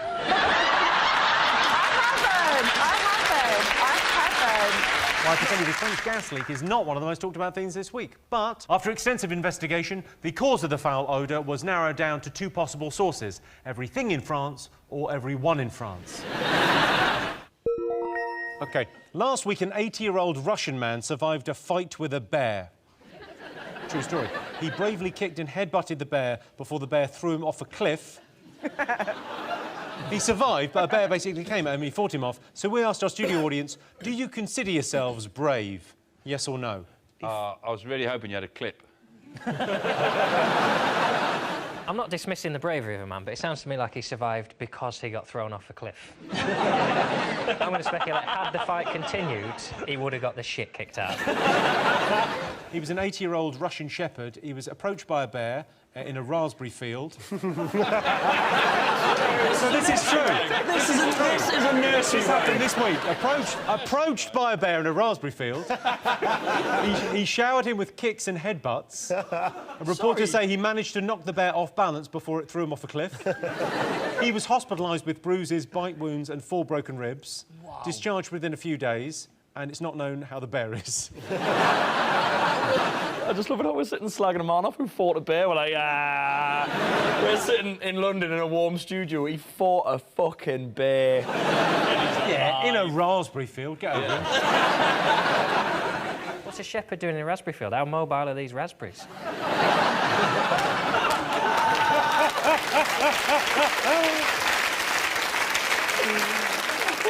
Well, I like the line, he was approached by the bear. I can imagine, if you're the shepherd, a bear goes, excuse me.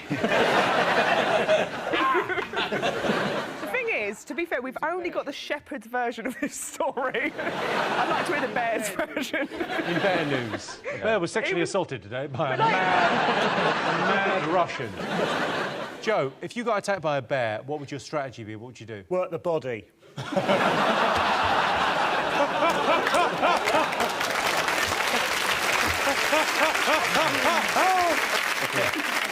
But you know, I mean, I wouldn't be. The best way to deal with a bear, if a bear attacks you, and this is genuine, if a bear attacks you, is stay very still and wait for it until it gets really close, until it's literally about there, and then you just go, whoa, like that. And because it's got those big round feet, it just goes, whoa. They can't adjust. They've got no balls on their feet. So you just go, whoa, like that, and it just throws them. And then and sometimes I've been attacked by loads of bears, and they're just literally going, whoa, and they're all behind me in a big pile. Would you remember that under attack? Because you know there's so much information about dealing with animals that I think if a bear attacked me, I'd probably like piss on my feet or something, you know, get confused with jellyfish. So you'd have to remember it. Would you remember that? Well, the difference between a bear and a jellyfish, easy. OK. We asked our studio audience, do you consider yourself brave? Yes or no? John, I associate you with machismo and sort of all things that are... I mean, are you brave? Would you consider yourself brave? I think sometimes, Jimmy, the bravest thing you can do is just be yourself. I think if that means shitting your pants and crying, then yeah, I'm brave. Fingers on buzzers. What do you think? I think it's the tax on sugar. Yes. There's obesity crisis, and they want to put a tax on fizzy drinks particularly, and also raise funds to pay for the NHS treatments, which will inevitably arise from the amount of obesity. Johnny.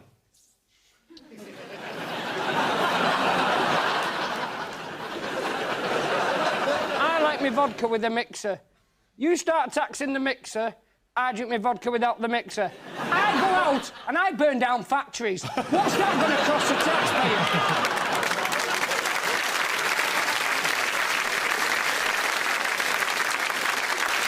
If sugar, if Coke, right, causes obesity, why aren't flies fat? They love Coke, but they're not fat. Flies know when to quit because they've got loads of eyes and they can see themselves and they cry and they fly off. If I'm drinking Coke and I don't have a mirror, I'll be there for days. The survey revealed that a quarter of teenagers are addicted to social media, so we asked our studio audience, are you more honest online than you are face-to-face? What do you think? I lie on both equally. I'll lie to your face and then online as well. So I'd flip a coin on this one. Because you're kind of on Twitter, you're quite a legend, right? You've been voted the funniest man on Twitter. I tweet. How many followers now? A little over 1 million. Pretty good, pretty bloody good. And then you've tweeted some amazing stuff. My favourite tweet of yours? Let's hear it. Guns don't kill people. People who say guns don't kill people with guns. Isn't amazing? During the World Cup, when Germany beat Brazil 7-1, do you remember what you tweeted? I believe I tweeted, relax, Germany, they're not Poland. Pretty bloody awesome. Also, this is sort of my favourite thing that's ever been said on the internet. Wi-Fi at my uncle's funeral is a fucking joke.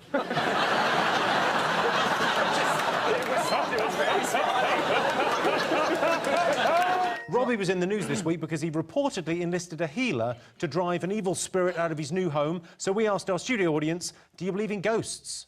Robbie does. Yeah. Otherwise, it's really weird. But he's changed his tune a bit, and he get rid of ghosts. Millions on angels, didn't he? So what do you think? Do you think people believe in ghosts? I mean, Joey does because he wrote a book for him, but... I actually do. I don't believe in ghosts. I believe in spirits. Well, like Jaeger. What's Jaeger?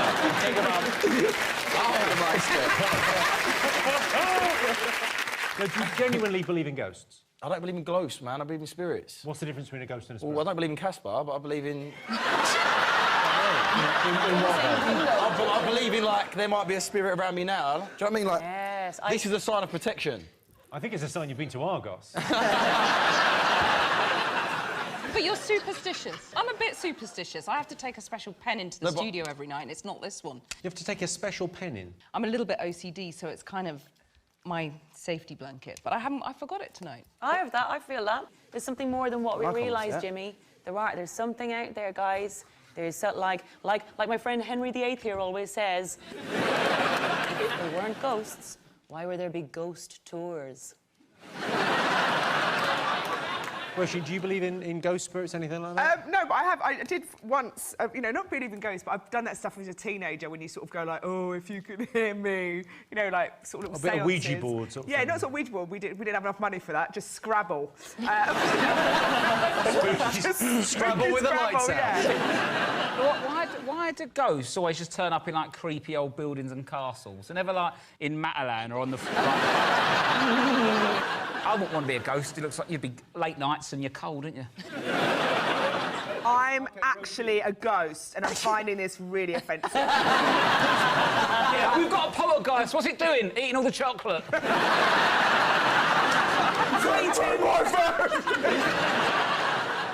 I thought we had a poltergeist in our house. We first moved house, and stuff kept on moving, but it worked out as my mother-in-law come around poking her nose in when we were out.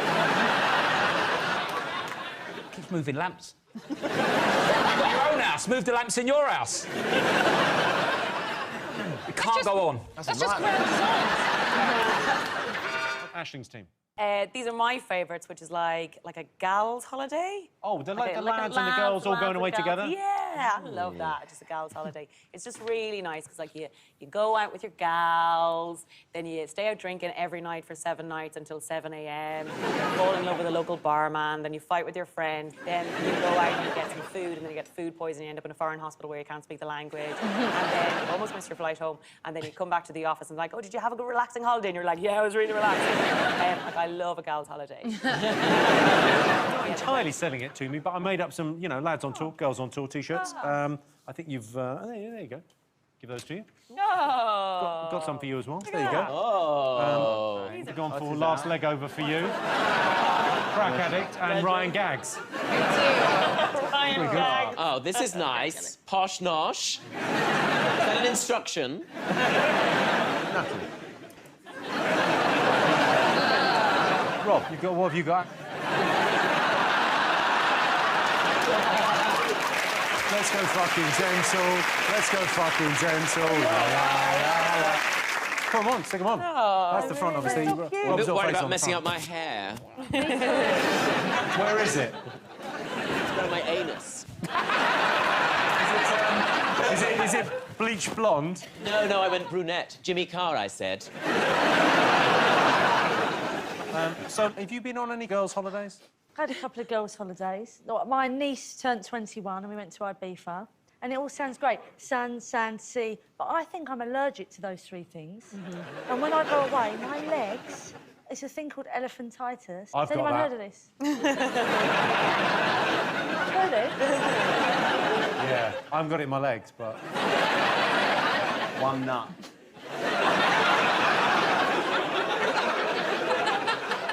So anyway, I just look shit. I'm sunburnt and I'm hot and I get drunk really quickly. What's your level? Like, what can you drink before you're like, I'm Well, it's very interesting. As I get older, I go from being absolutely fine, have one more glass of wine, and then I fall over.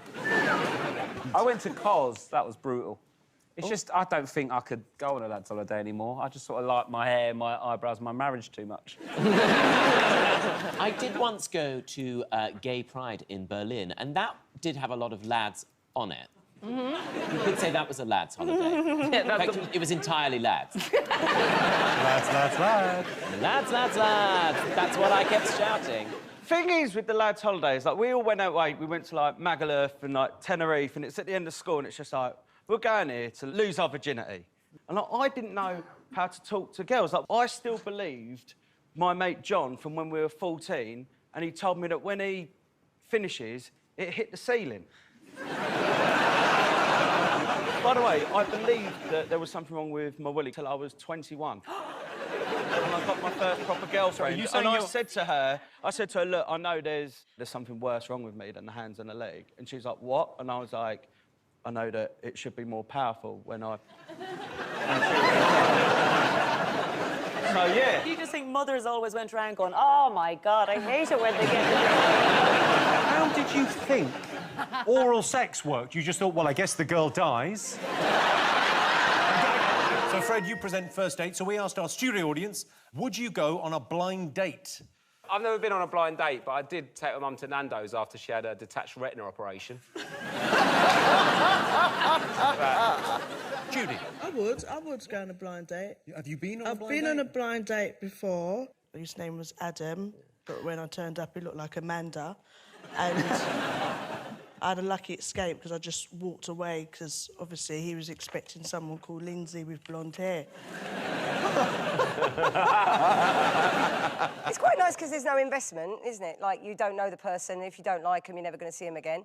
So you can just go, right, you're not a keeper, so don't speak because I want to enjoy my dinner. It's rare I get a night away from my husband. Natasha.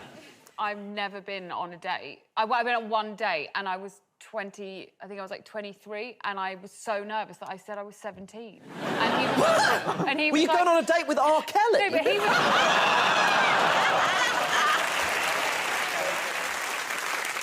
Have you been on Tinder? Have you ever been on Tinder? I have, but the only thing I did on it was have, like, really disgusting, sexy conversations with really, really weird men. How was it weird? We're just being like, I'm a little mouse and I want some butter. OK, well, I'm made of questions right now. You're a little mouse and you want some butter. Any other Just examples? so many weird... I'm really Okay. weird, just like, do you want to come and nibble on my bread tits? Are you a little rat like me? Squeak, squeak. And, you know, it was very, like, rodent-based. And then you just realise you're on your own on a Sunday afternoon in bed being like... This one man was like, I'm going to come, where are you? And I said, where are you? And he said, Tesco's. Cilla Black must be turning in her flipping grave. Fred, is there any hope for Natasha? I don't know, actually. And he believes in, like, love. The world is very big. Like my panties, but listen... I met my husband through a blind date. Really? I did. Really? Yeah. Wow. I wasn't on the blind date with him. I went on a blind date because I'd been single for quite a long time, so I'd gone a bit feral. And someone set me up on a blind date, and I went on the blind date, and it was shit. But he introduced me to my now husband. Oh. I do think it's a nice idea in a blind date. You might find romance through that person. Yeah, see it as an opportunity to network. Yes, it's networking, absolutely. Nish, have you dating history once? Oh, you know, Jimmy, I will have kissed my fair share of women. Brackets 3. I was Mr. French at university, French kissing. Do you know you have to do your tongue for French kissing? It's not. What? It's very much about... It's like being in an Austrian choir. That's the best preparation you can have. No, I mean, listen, it's a miracle that I ever managed to sexualise any lady. Well, I mean, when you speak like that, you really feel like... Ted Bundy confession tape. Muller, the yoghurt people, have been criticised by doctors over their range of alcohol-flavoured yoghurts. So I got some for us to try. Yes. These are gin and tonic flavoured yoghurts. Grab those. There you go. Perfect. Lovely. Hang on. JC, you grab those. Oh, and they're late. 0.5%. They're not vegan. I'm going to have to try this, aren't I? Because I'm on this show. You haven't taken much convincing. If you're a vegan, I totally respect I tell you what, they are delicious, though. Leave it. Leave it. They are delicious. Have you tried it? No. I respect you as a vegan. I couldn't allow... Don't feel compelled because you're on the show, Gemma. Rob, so Is that delicious. It really is nice. Oh. That's everything you want, isn't it? It's like, because it's sweet. Yeah. Oh, Rob, please. All right, let me just smell it. No, have a taste. Go Oh, in. yeah. There weren't many cat. Wow. I can't believe you put Rob and Gemma next to each other. It's like a before and after photo at a transgender clinic. It actually is.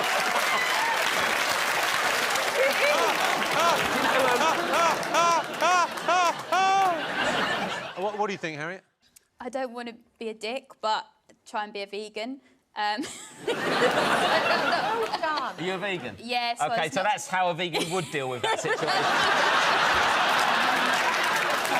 That's, well... It feels to me like someone at Muller is an alcoholic and they've caught him drinking at his desk and he's gone, what? No research. It just, for me, just tastes like a lemony yoghurt with a little hint of something, but that something could be that it's just 2 days out of date. If you trade it off, didn't you? You're not having a prawn 3 days out of date. I can take a yoghurt. I'm not a pussy. Yeah. It's quite boozy, though, isn't it? I am absolutely mullered. Finn Taylor, everyone. Finn Taylor.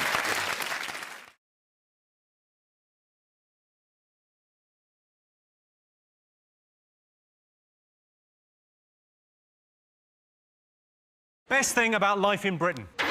Is it the moonlight glistening off a broken shopping trolley in a canal, reflecting off a dead dog's eyes? That was almost like a Beatles lyric. You're never more than 500 miles away from Stephen Fry. I met him once. It was like hanging out with Google.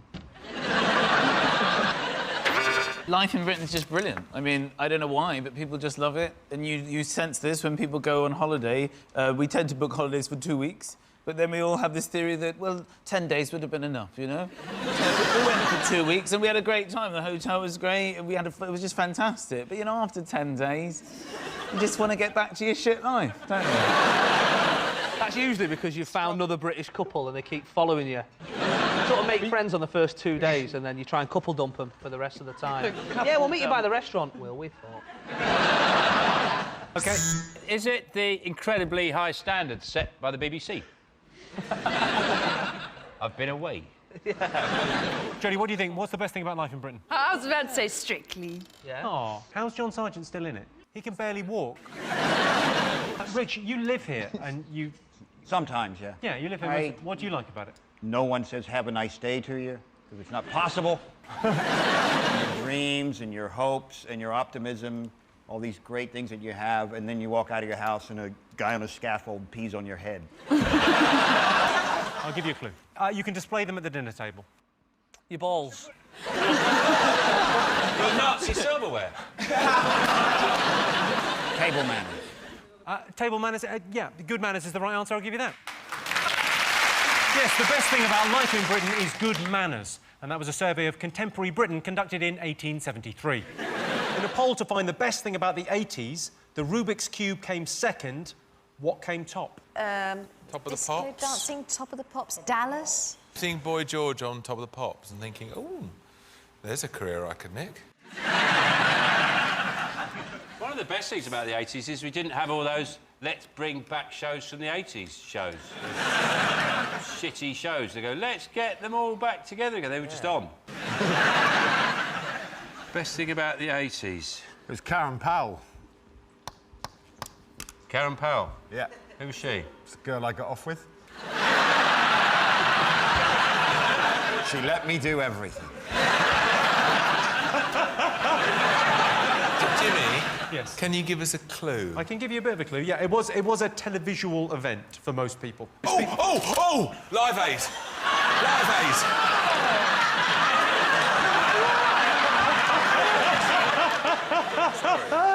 I'm going to claim for that. I'm going to look a right dick on the claim form, aren't I? How did the injury happen? I just got hit by someone being a bit overly camp.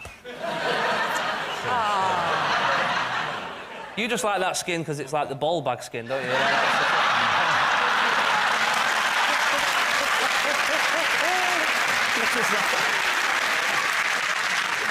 It's Live Aid, Jimmy.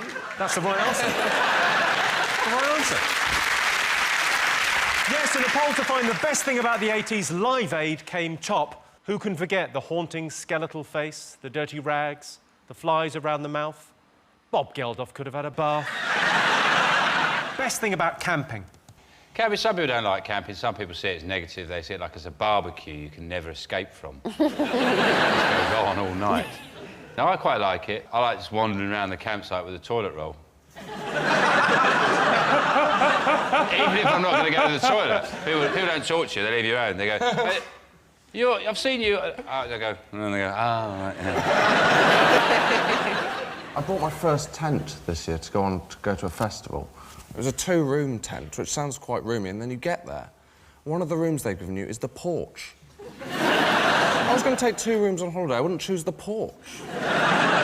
which was the bedroom and the toilet. Because I've never woken up at 4 a.m. and thought, I need the porch. I hate camping. There's nothing good about camping. You look as if you climbed love up camping. You're so rough and ready. You're such a tomboy. No, but I did camp when I climbed up Kilimanjaro, and it was horrific. I wouldn't recommend it. Horrific? Yeah. Because it was an amazing thing to do. How far up did you... Because you went... We got to the top, yeah. You got to we the all top. got to the top. How many days it was? 9 days. 9 days hiking. Wow. And then sleeping in a lovely tent every night. Who did you camp with in Kilimanjaro? Who are you with? Me, Cheryl and Alicia Dixon, all three of us. You, shared Cheryl and a tent. Alicia in a tent? Yeah. What were you wearing? Did you have a portaloo? Did I have to bring a portaloo? There wasn't a portaloo, there was a bucket. For the Did you have to girls. use a shiwi? I couldn't do it. You couldn't? It freaked me out. Did you have one? Yeah. Fern Cotton brought them. She gave us all shiwis. What's but the it shiwi freaked again? me Explain out. the shiwi. The shiwi is a plastic device Look at that a me. woman can use to pee standing up. I think the problem is the name. I think shiwi puts people off. It should be called Lady Go Anywhere. OK, best thing about camping? It's a financial thing. It's cheap. That's the right answer.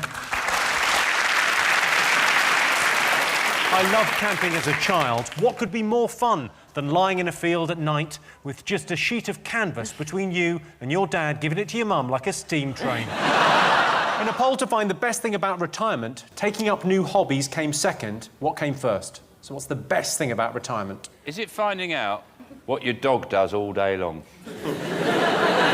At work, I imagine people have got a dog, they think, what's he doing now? When you're retired, you go, oh, he sits over there. And he goes over there for a bit.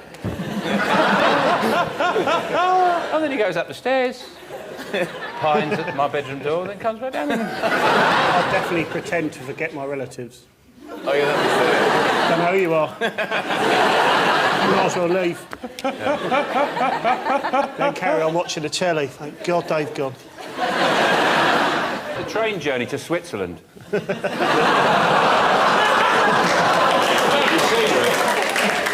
Lovely scenery. That's the last time I used Eurostar, but I told my nan we were going to Euro Disney. I'm just going to do all the things I do now, but not get the piss taken out of me for them. Right? I'm going to tuck things in, I'm going to pull my trousers up, I'm going to buy slippers. I bought a pair of slippers last week, and, you know, at my age, you have to make an ironic, just wacky, just, you know, it's just a joke, really. Just, I want to wear slippers in my house. Really soft on the inside, and sliding into a slipper. Sorry, give me the sliding into a slipper noise. That should be a lady. What are you putting in the slipper? If you've got... if you got the right slipper, you don't need a woman. That's what I'm going to say.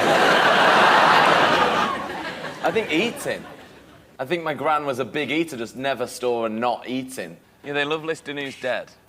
Oh, that's their best thing ever, that's yeah. like their favourite thing. All excited that Janet's dead, and they've outlasted Janet. People you don't know. Yeah. Do you know Elsie? You know her mum? Whoa, whoa, whoa, whoa, whoa. OK, my nan... Not Elsie. My nan's called Elsie. No, Elsie's all right. I can't believe they found you first. I've got some really terrible news. Ollie is your new granddad.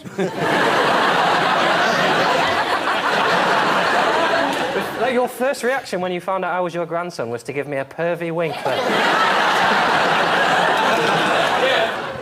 OK, so Beth, you've been the closest so far, Sean, with your trip to Switzerland. Is it holidays? I'll give you that. The best thing about retirement is time to travel the world.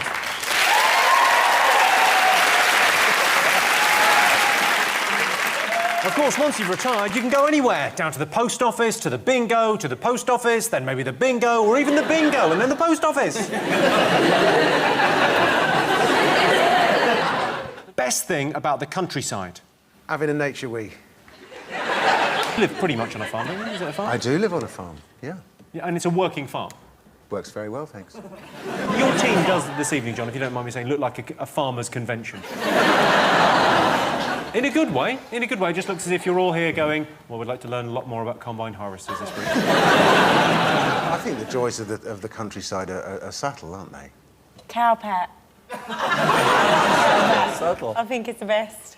Just that they called it cow pat. I think it's brilliant. Not easily pleased, Stacey. Did you ever go cow tipping?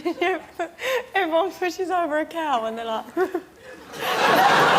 get back up again. Have you ever done that? It's a lot of fun. Fly tipping is very intricate. The best thing about the country is hanging around the woods and waiting for Alex James to run past. In all his gear. It's very funny. I'd like to do it naked. I would like to run naked through the countryside. Well, you own quite a big bit of land. You could just do that on your own land. They can't stop you, I don't think. No, just everywhere. There's something... A man running Just naked with- is never good. There's some flippity-floppity going on there. What do you like most about the countryside, David? I like the lawlessness of it. Given the frequency of murders in Midsummer and how late John Nettle solves them, imagine if you lived anywhere other than that, you could get away with a murder. Because he only just gets it anyway. If I lived in another village you didn't live in, I could definitely harpoon the cricket scorer. Jack, you ever been to the country? Yeah. Like it? Hate it? I like shooting owls. They got no right flying around at night. All birds merely go to bed at night time. They don't do that. So I don't have any truck with that. That sounds like the sort of thing a psychopath would write in blood on a wall, going, I killed the owls because the birds go sleep night time. You don't really shoot all the owls anyway. No, you were just having a bit of fun. It was just for comic effect. Come on, everyone, relax a bit. I'll tell you what I like about the countryside is the vibrant wife-swapping communities. I mean, you can get unlucky. You go, oh, it's Auntie Sue again. Still, she makes a terrific breakfast. Best thing about the countryside, I'll give you a clue. Is it seeing Land Rovers in their natural habitat? Roaming free. Gosh, a lot of kids have never seen them in the wild. They serve beer. The pubs. That's the right answer. The pubs. Yes, the best thing about the countryside is country pubs. I stayed in the countryside and every night I found myself in the ploughman's arms. He was so hunky I just couldn't help myself. Best thing about staying in a hotel. Well, there's lots of things. I mean, if it's a good hotel, you won't bump into Lenny Henry. I like using the safe. I love it. I love it. I feel like a spy. I open it up and put stuff in there. They'll never find it. Ah, thrill. And then I deliberately forget the combination, so the staff have to come up and open it up, and there's just a sock in there. The best thing about a hotel is being able to pay by the hour, isn't it? Because I'm a shagger. I like to shag. I think that's become obvious. Have you forgotten who you are? You live alone and... You never shag? Don't openly laugh in his face, Tess, as much. Sometimes that can bring him down a little bit if you just openly laugh in his face. He's never getting any. That's going to be the sentence I hear on a loop when I'm trying to sleep tonight. I can just hear, you never shag. My favourite thing in hotels is pissing in the sink. You know when you go to a hotel and it's a bit cheap and they go, oh, there's no toilet, you have to go down the hallway, and you look at them and say, do you really think I'm going to walk down the hallway? That's something a woman would never do. A woman would never do that. No. That's what seals were invented for. Classy bird does it in the ice bucket, don't she? My mum used to piss in the bin. in the kitchen.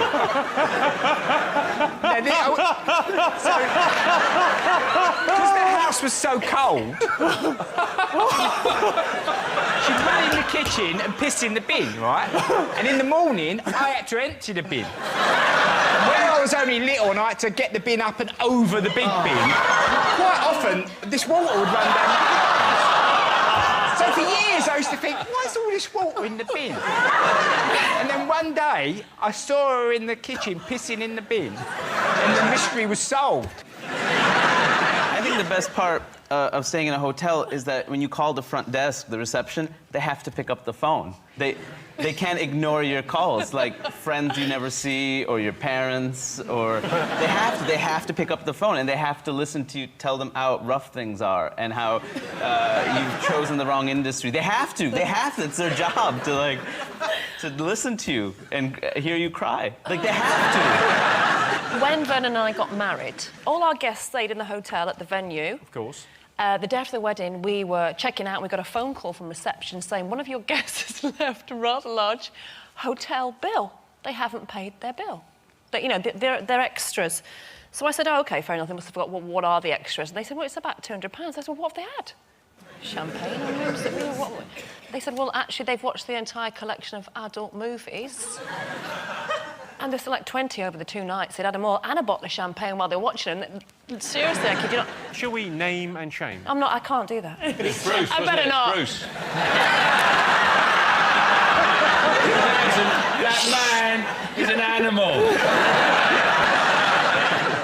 OK, best thing about staying in a hotel? Room service.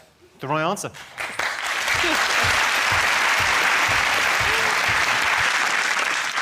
Yes, the best thing about staying in a hotel is room service. Number 4 on the list is the minibar. I love the minibar. Nothing says I'm on holiday like spending £15 on a can of Coke. Best thing about being a pensioner? Countdown. The best thing about being a pensioner is the little wheelie trolley. You get to carry around for all the things you find. Yeah.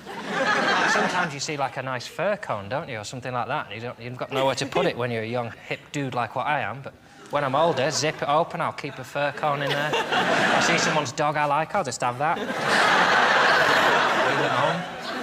What have you got? I don't know, I can't remember, but I'm sure it's fun. That's my voice when I'm older. In many ways, some people are already pensioners, aren't they, John? The best thing about being a pensioner, I think, is that you can do what you want to do. My father's 93, and he occasionally visits a sex worker, or, as they say back home, a chicken head. And... what the who the? A chicken head. A woman who has sex for money to support her crack addiction. Oh, and the chicken head is a colloquialism. reference Yeah. Sure, gotcha. I asked him, I said, how does it go? You know, he said, well, she's a real nice young lady, and he said, sometime it go up, sometime it don't. But if it don't, she don't charge me. She a real sweet girl.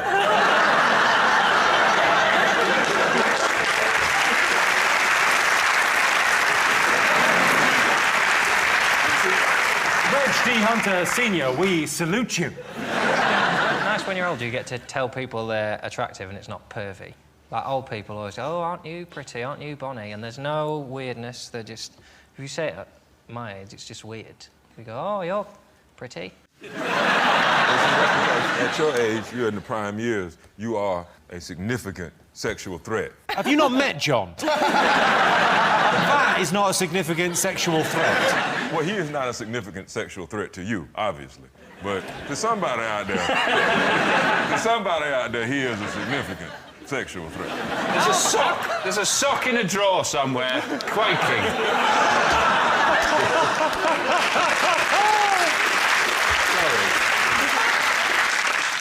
OK, best thing about being a pensioner. It is something you don't do. Something you don't do? Yes. You don't have to work. That's the right answer. Yes, the best thing about being a pensioner is not having to work. Of course, in the north of England, some grannies have to work well into their 30s. Best thing about living with your parents? Oh, it's washing them, isn't it? For the age my parents are at. It's getting up in the morning and giving them a good wash. It's like, it's like the elephants in the zoo. I just stand them on the end of the table. I get hose, I scrub them all down. How big are your parents? Also, if you live with your parents, you can keep tabs on your inheritance, can't you? So, you don't need to have an evening meal. You had a big lunch. You don't need a new carpet. It's fine. Just take Eating glasses on off. Bonacardi, you'll be fine. No, don't spend that. Well, this is mine. Also, another one is you don't need to make up lies on how well you're doing, because they know you're a failure. Catherine, how old were you when you moved out? 18. 18, and you Yes. never went back? I never went back. I came to the UK by myself, and I'm a working foreign single mom. Whoa. There's no need for a round of applause there. The Daily Mail want her out. What age were you when you moved out? 31. You moved out last year? Yeah, they started putting the news on. No, right, the best thing... You moved out last year? Well, the best thing about living at home with my mum and dad was I used to ring them from the bedroom and say, can you put the kettle on, and stuff like that. And I know it sounds really bad, but we are from Essex, and that's what you do there. But what if you, in that period when you're back, because I think the hardest thing would be making excuses. If you want to bring someone back and you live with your parents and you've got to pretend they're like your housemates. Just do it in your front room. I moved in here quite young, yeah. Hang on a second. Hello. Just do it in the front room? If your mum and dad are upstairs, just take them in the front room. Just take him in the front room. What a lovely thought. Yeah, this is a weird one. I know I'm usually upstairs and you're down, but I'm downstairs shagging and I am gasping. Best thing about living with your parents. So what do you think? It's cheap. That is the correct answer. Give you that. Yes, the best thing about living with your parents is not having to pay bills. Just because you live with your parents doesn't mean you can't have a life. My mate lives with his parents and he got lucky the other night. Crispy pancakes for tea. Best thing about being a kid?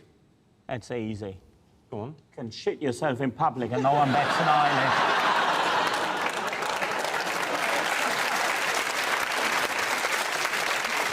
Strange groundswell of support for that, as if... Yeah, that's the thing we're missing out on.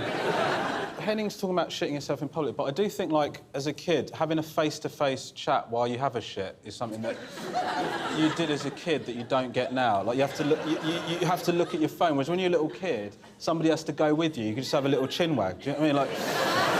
Like, my 5-year-old, if we're at a restaurant or something, he'll go, Daddy, I need to go. And so we go, all right, we'll go off. And he'll just tell me about his day while he's curling one out.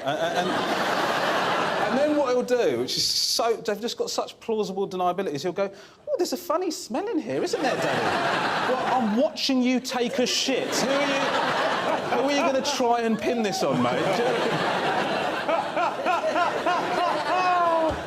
Stickers, I think. Stickers. Stickers? Stickers seem to have some kind of, like, magical property. And then around about, well, for me, around about sort of 12 or 13, they sort of lose their appeal. It must be something to do with the surge in hormones, cancelling out the enjoyment of stickers. As a veteran of 2 recent sticker campaigns, let me tell you the joy is not undiminished. Well, maybe hormonally you're not fully charged yet. Well, maybe you're not actually properly an adult yet. Are you collecting stickers still? Not still. The tournament's ended, Jimmy. I'm not a loser.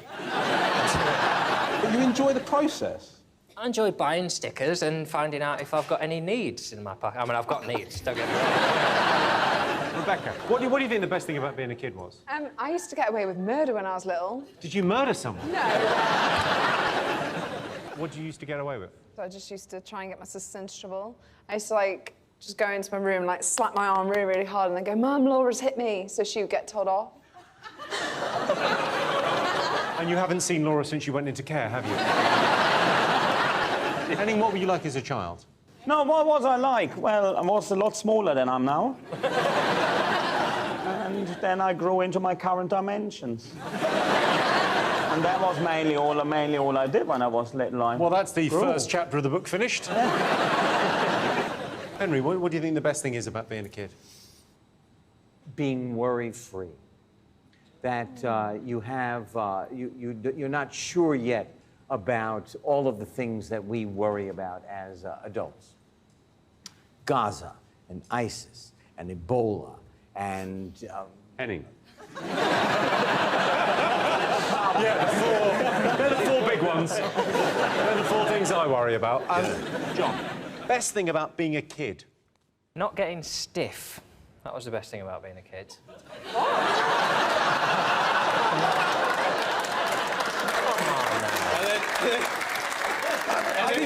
I mean, it's to my credit I didn't say anything there. Tell us more about not getting stiff as a child, John. Sometimes that can happen to grown-ups as well. It's perfectly normal. If I have a day now where I've gone upstairs a lot in a day, the next day my legs hurt. I used to play football for like 12 hours straight through, breaking only for meals. And I was fine the Are you next looking day. at Rebecca when you're telling her about your workouts as a kid? I'm just looking at everyone. I'm looking at anyone who'll look back and hold my gaze. Would you like to do a joke about holding my gaze?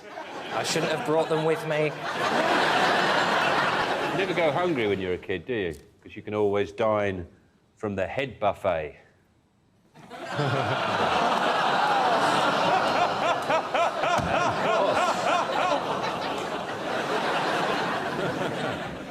I'll give you a clue.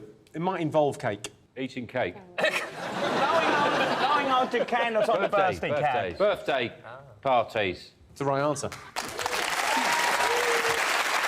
Best thing about being home alone? Easy. Go on. Using the litter tray.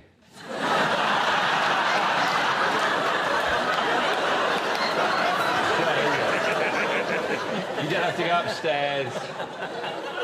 And then you can just... I don't know. I don't know what you've been feeding that damn cat.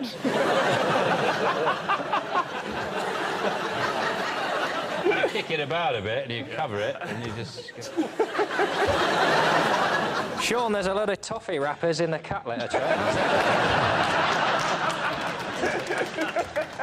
What do you think? Best thing about being home alone?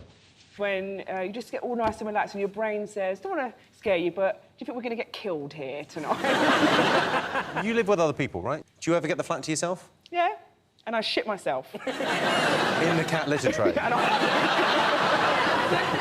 Whenever I'm on my own in the flat, this is amazing, it's so relaxing, and then I think, oh, I wonder where a killer would hide. It just gets exhausting, checking the fridge again and again, and then you think, you know what? You think the killer might be in the fridge? I thought this, yeah, you're all laughing. What about if you took all the trays out, right, and he's very small? He could be in the fridge. I don't want to get killed because I'm not imaginative enough. You've got to think like a killer to catch a killer. Craig, do you like being home alone? Well, it's the only opportunity I can walk around the house naked. You can do that when you've got company, especially if you want to get rid of them. I have done that sleepwalking. I've walked downstairs completely naked through a party without even realising. Sure. But why did you go to bed when there was a party in your house? Why weren't you at your party? It was about 5 or 6 in the morning, I think. Oh, I see. That kind of showbiz party, was it? No, presumably you're never home alone. You got, what, 3 kids and a wife? But if they are ever out, what I will do is I will take a nap in each family member's bed. I'll just take a 20-minute nap in each, because I bought the fucking thing. I will sleep in each. I want the beds to know that I own them and I purchased them, and my children wake up at 5:30 every morning, and I need to see why can't they sleep in those beds? Do they not work? And they do. So my kids You're not Goldilocks. What are you doing? Who do you live with, Tom? I just live with my mate Mike. Good guy. We play an apprentice drinking game where you drink every time someone says, would you let me finish? And you drink if you say anything that doesn't refer to yourself in the third person. And what, if you lose, do you have to wear the curtains as a sweater? Exactly. John, presumably you spent a lot of time on your own over the years. Well, I don't get to do it much anymore because I cohabit. At the moment, the best thing about being home alone is getting to load the dishwasher in a way that the arm spins around, because the big plates haven't been put in the middle, so the thing doesn't rotate, so nothing on the left hand of the dishwasher is clean. When is she leaving you, John?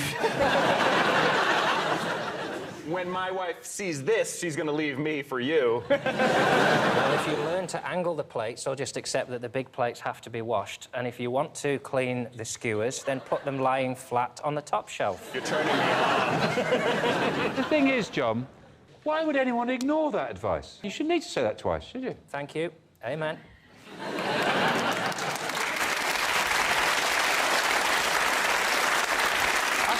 I mean, let's be honest, we're all thinking it. I shouldn't have to say it once, because why would you put the big plates on the bottom rack of the dishwasher anyway? I mean, unless you were deliberately trying to piss me off. Being alone at home, it does give you the opportunity to do things you wouldn't be allowed to do, you know, if your family are in. Yeah, it does give the opportunity. And one of my favourite things, well, I've always wanted to try this out, but I've never been allowed, is is to cook a leg of lamb in the tumble dryer. I've always wanted to see if you could do it, you know. And they won't let you do that? She won't. They've got closed minds, haven't they? No, I've done a lobster in a foot spa.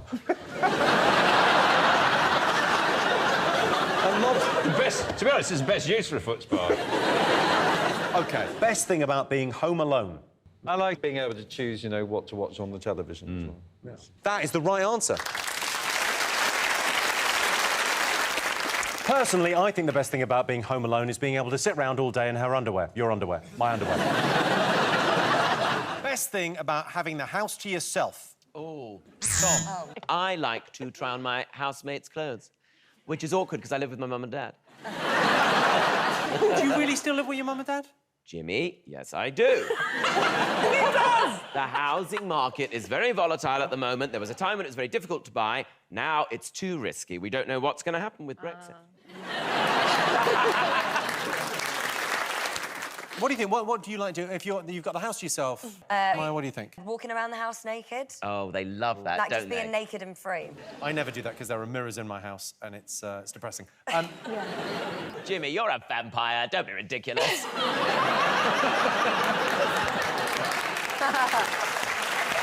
no reflection there. I do look a little bit like a vampire. A little bit. Oh, because you're not pale. You look as if you get sunburnt looking in the fridge. What about you, Rob? Are you left in the house on your own? So I'm never left at home alone, really, because I've got 2 kids and my wife, and I work away from home quite a lot as well. So I think the things I always think, because I'm never alone in the house, it is nice, isn't it, when you're on your own. I sort of think if my wife did leave me, it would be devastating, but the first 3 days would be bliss. You'd still have the kids, though. It's the kids that keep the structure. So my daughter lives with me. However, when she's at her dad's every other weekend, I do go a bit feral. And you think you're up to exciting things like having a threesome with the Deliveroo driver and the urban massage guy. No. All I do is sleep 14 hours a day. Lovely. And by day, I mean the day. And then stay up all night watching reruns of Teen Mom until she gets back. You're like a teen mum, where are they now? By the way, if there are any teen moms watching, I will pay you to buy your placenta and inject it into my face. Richard. What I like doing, and I get told off for doing it when there's people in the house, so I always do it when there's someone in. I like answering back to the telly.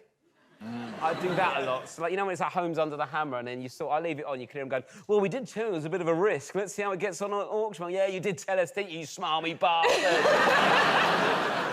Very early in the day as well. Those programmes are on at like 11, 12 o'clock. It's as soon as you wake up. Well, it's interesting, that Homes Under the Hammer thing, because, you know, if you're watching a box set, if you're watching Peaky Blinders or Narcos or something, you can only really watch that with someone. It feels very lonely to be watching something like that by yourself. But at the same time, you cannot watch Homes Under the Hammer or Bargain Hunt with somebody because that points to a bleakness of a relationship. I think so. If I'm alone, I will watch 10 a.m., by the way, Homes Under the Hammer. If I'm watching Homes Under the Hammer, I'll love it. The second, if anyone else is in the room, I'd be like, oh, my God, this is so embarrassing. I couldn't possibly do it. OK, so what do you think? For me, it's to have a quick wank, because lesbian... No, but can I just explain? Lesbian sex takes forever. Really? Yes, someone just has to call it. There is no logical end. It always has to go to judges' scores at the end, doesn't it? Well, that's the thing. It's kind of like cricket in that way, because it like goes on forever, and there's so many men at home watching it on the internet. But I just sometimes, you know. What was your term for it again, Catherine Ryan? Oh, scratching the record. Oh my gosh. That's so much better than finger blasting. No, it's not. Scratching the record's gentle. I literally don't know what any of you are talking about.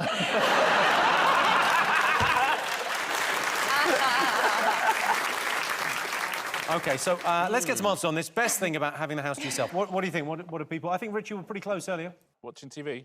Yeah, you're absolutely right. The best thing about having the house to yourself is you can watch what you want on TV.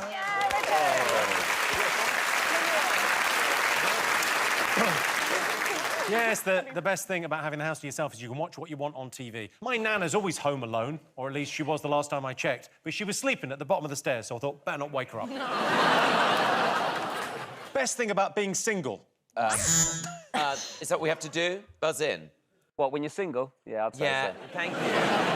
I was in a restaurant, and the very handsome waiter came up to me and said, "Are you single?" And I said, "Yes." And with that, he took the other chair away. No,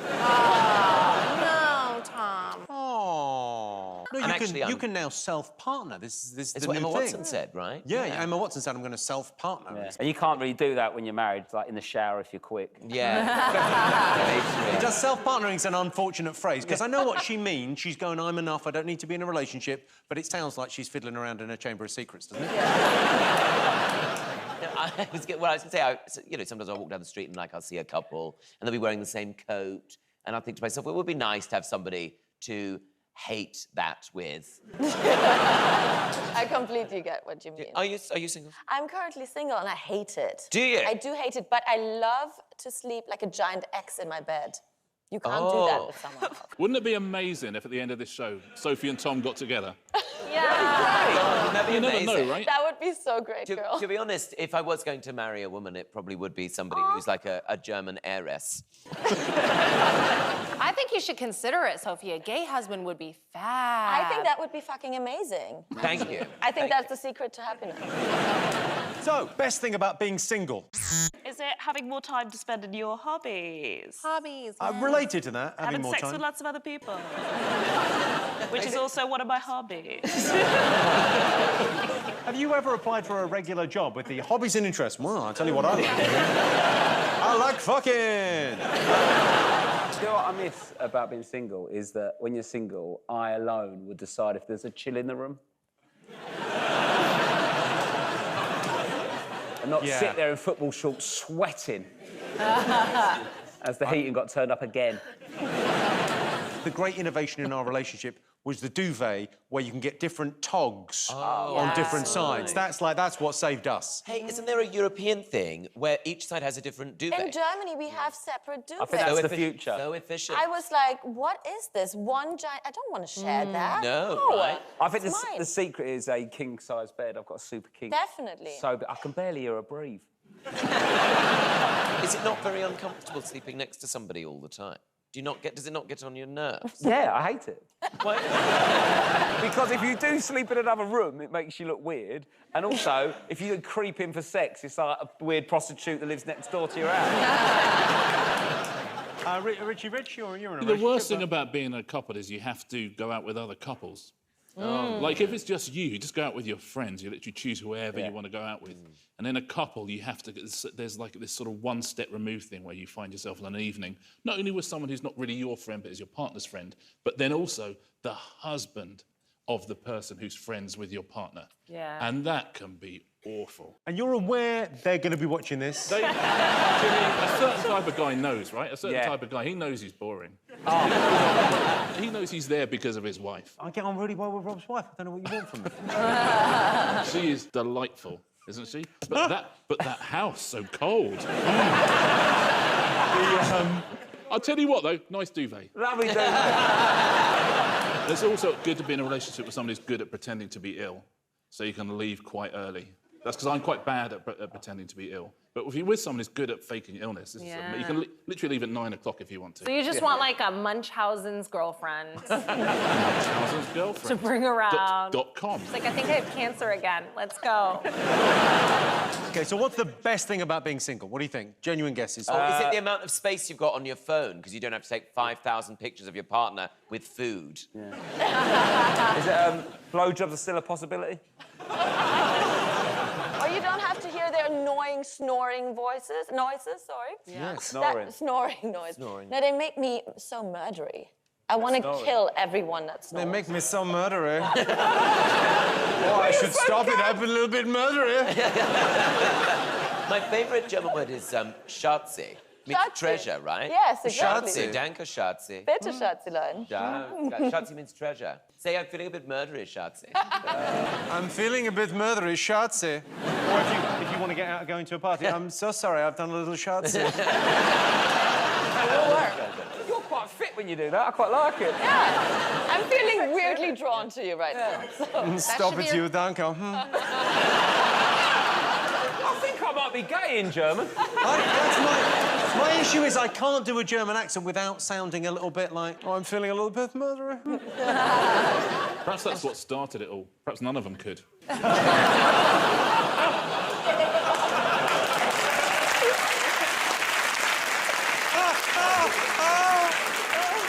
And if you're watching this in Germany, it's a comedy show.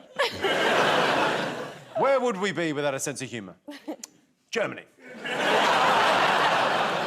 OK, best thing about being single. Come on, someone's going to get this. Being single is good because you're, like, invited more places. You're an ingenue. I only got invited to your house to play Wink Murder because someone cancelled. If I was in a couple, I would have been at home, not enjoying a game of Wink Murder. It was just me and her, and she was murdered. I was feeling very murdery. No, I shouldn't, but I like it. Very good. I think I'm just going to do that voice now. You're so really happy when you do that. You come alive. And it really matches your laugh as well. You're like, I'm feeling a bit murderous, shouting.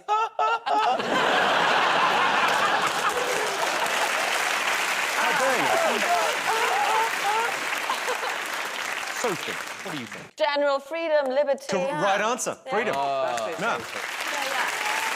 Yes, the best thing about being single is the freedom. Yes. Freedom to make a microwave biryani meal for one and come on your tummy with a finger up your bum.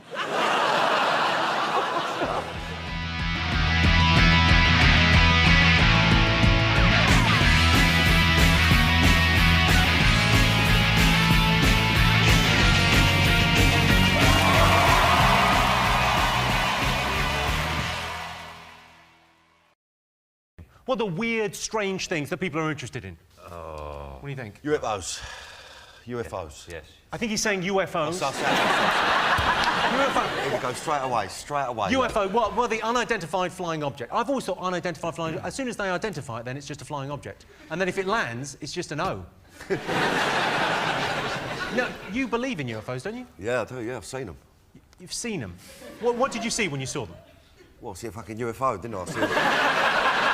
I don't know what it was, but it was flying about. It wasn't a helicopter, it wasn't a plane, it was a UFO. Could it have been a kite? Might have been a kite. I think it's ridiculous to think we're the only things out there, and it's depressing if we are, no? Do you know what I mean? We're the most intelligent things out there. Well, not you Not specifically. me, specifically. You walked into that. Miles, do you believe in aliens? I'm not sure. I'm just not impressed by the fact that UFOs tend to be saucers. You just think that they evolve in some way. If you think about, the changes that, for instance, the potato peeler has gone through in that time, you sort of imagine things from another planet might have developed their means of getting around a little bit more. It's the fact that when they get here, they always probe us and have sex with us. Makes me think they probably come all the time, but we're just like Marbella. It's just where they come to get off with you. You want it work for you? Take your probe. I love it. That's that weird. I mean, I think I've got little dogs that I bought recently, and we bring them to the vet about once every 3 weeks. And the vet, as soon as he sees my dogs, just goes, "Better put my finger up his bum." It must be a similar kind of thing. Maybe they're just a higher life form. They're trying to look out for us. Going, You mean take the V off vet? You got ET? Yeah.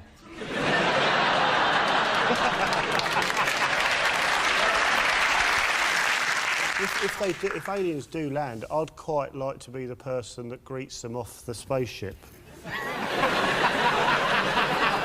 I think the chances of you being elected to that post. Well, I'd actually make a very good ambassador for the planet, actually, Jimmy. What would you say when you met the Well, alien? for a start, I'm polite.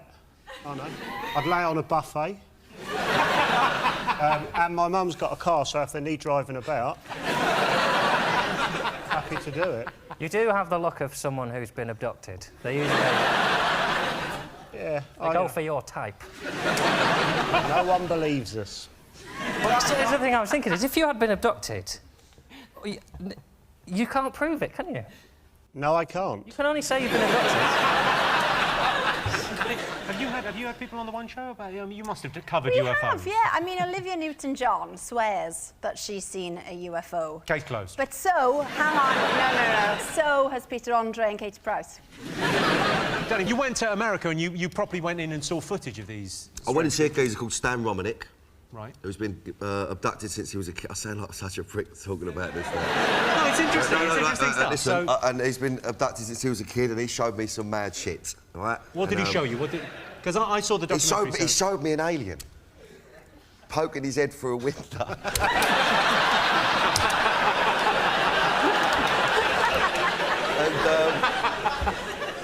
You can't argue with that. Honestly, I don't know what to say. Can't. What can you say? You He can just popped go... his little nut up over the window. Had a look at him. He screams.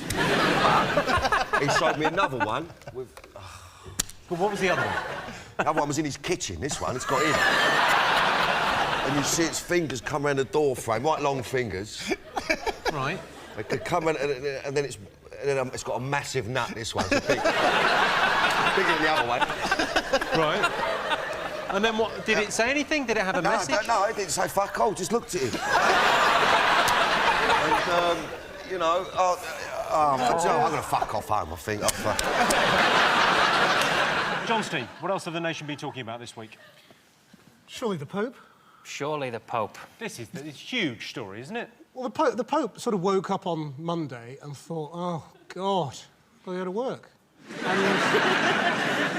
Well, in fairness, he doesn't have to be at work till Sunday. Well, That's not true, because the week that's in it, I think he had to write 1 million Valentine's cards to all the nuns afterwards.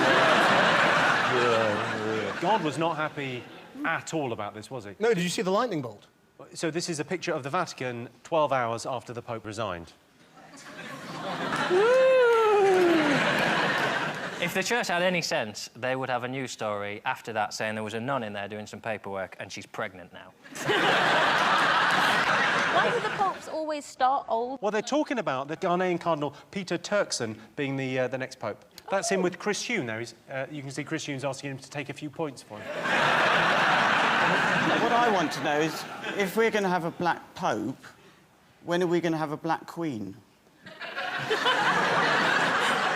No talk of a black Queen, is there? Keep an eye on Kate Middleton. Yeah. That's terrible. I don't know what that means. Explain that one. Well, I'm saying maybe her baby is going to be black, because it's probably not. The Queen's not elected, is it?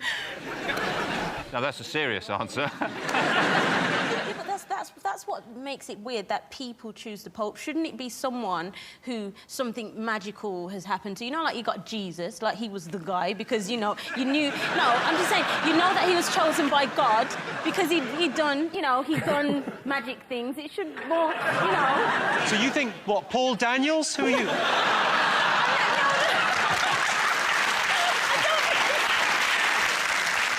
Let's have a look and see if the Pope's up there. Yes, the Pope's resigned. Yes, the Pope has resigned. He's going to be difficult to replace. Where are we going to find another paedophile apologist who's also a Nazi? OK. Can I just do a little disclaimer? Can we just make sure we don't put the bit about me talking about she might have a black baby?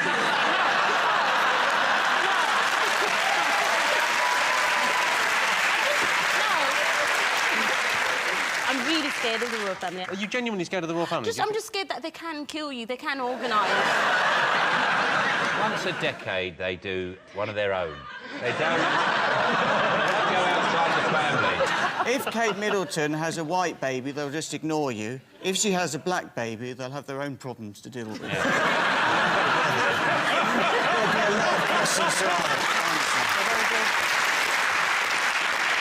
The main worry is not if it's black, it's whether it's ginger. That's the main worry. That's the thing everyone's worried about. I feel much better now, because, like, more of us have said stuff now, so at least... I can tell you facts about the Loch Ness Monster. It was first spotted in 1934. Yeah, see, I think, you know, I think that's like... What do you think, Tony? I've seen it, and...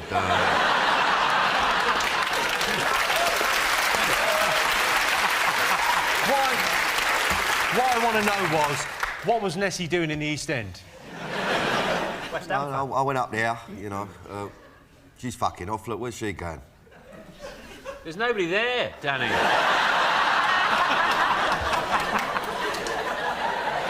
I don't believe in that one. That's one I don't believe in. I believe in everything else, but I'm not having that. I'm not having that Nessie bollocks. Well, over 1,000 people claim they've seen the Loch Ness Monster. You can go to Loch Ness any time, and they say, "Oh, you should have come here yesterday. Nessie was out in Holland and Barrett buying zinc tablets." Well, Loch Ness has got it's got a Facebook page, so it must have gone to an internet cafe at some point. So that's a photo from 1934. I mean, that's irrefutable, isn't it? I think it's a synchronised swimmer. That's what it is, synchronised swimming. Best way to relax after a hard day's work? 2 weeks off. Best way to relax after a hard day's work is 2 weeks off. What do you think? Oh, go on. I like to relax by recreating the scene from Ghost with a potter's wheel.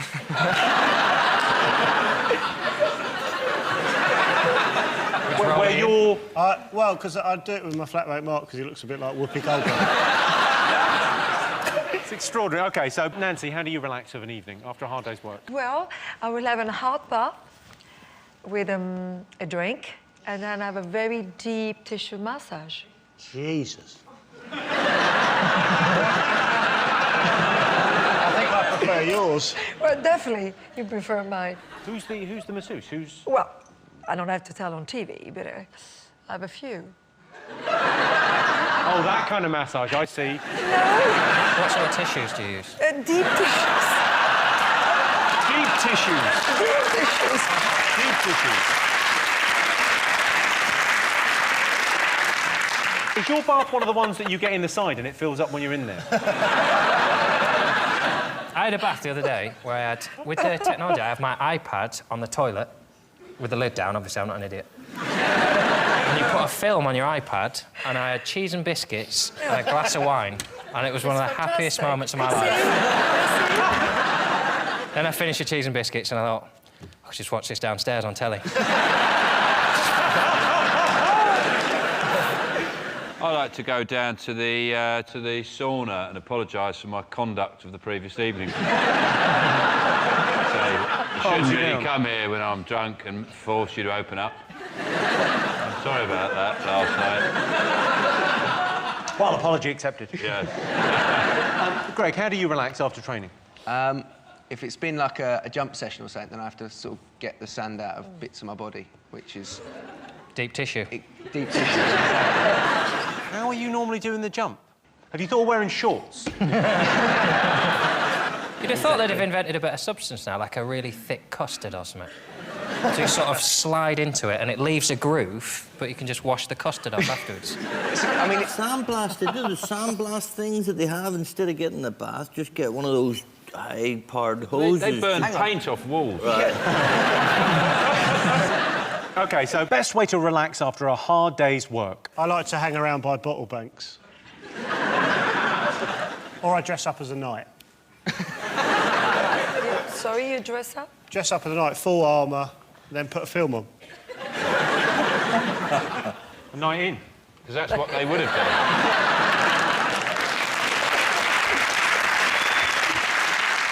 I do the 165 times tables. Just run me through the first 4 or 5 of those. Well, times 165 is 165. Yeah? 2 times 165 is 320. 3 times... Start again, Sean. Start again. 1 time. We'll start again. 1 times 165 is 165. 2 times 165 is 330. 3 times 165 is 495. So explain the story, John. What's the full story? Well, 10 years ago, Chris Huhne was doing 69 in a 50, and he had 9 points. He didn't want to lose his licence, so allegedly he bullied his wife into taking the points. Then he left his wife for a woman who genuinely used to do the PR for Top of the Pops. Now, she has had a career, hasn't she? PR for Top of the Pops, Chris Huhne, and I wouldn't be surprised if she turned out to be your accountant. She has had a bad...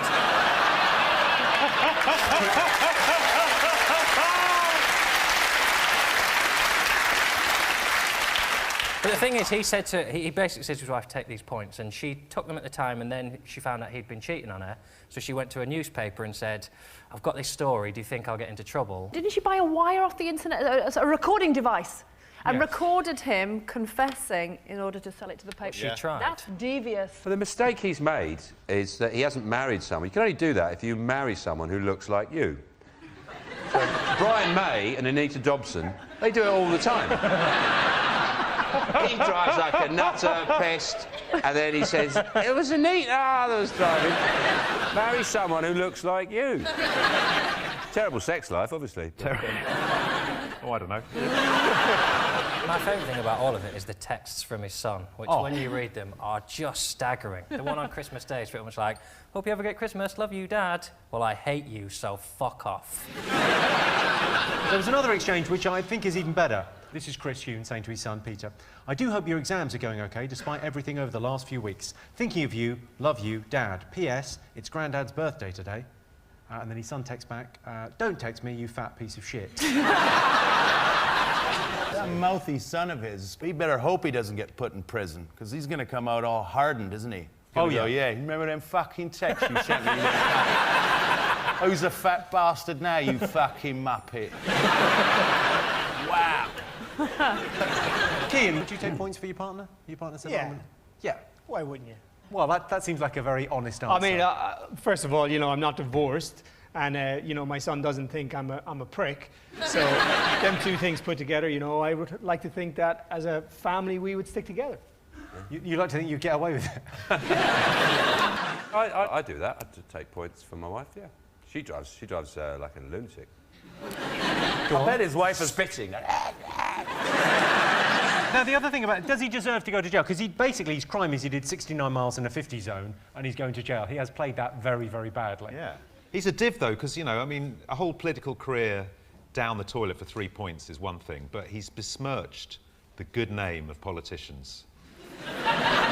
Very, very rarely are in the news for the wrong... Occasionally you'll get the... Jeffrey Archer, I remember, you know, he was supposed to have shagged prostitutes and he lied in court. But apart from... Well, Jonathan Aitken, he lied in court. But apart from those two... Well, you had Neil Hamilton getting brown envelopes full of cash from Mohammed Al-Fayed. But apart... Well, you also had Jackie Smith and her husband putting porn movies on expenses. So, and the bloke who put his duck house on expenses. And John Major, when he did his Back to Basics thing, he was nobbing Edwina Curry. We had cash for questions, cash for honours, cash for influence, arms to Iraq. But apart from those scandals, politicians have had a very, very good name in this country.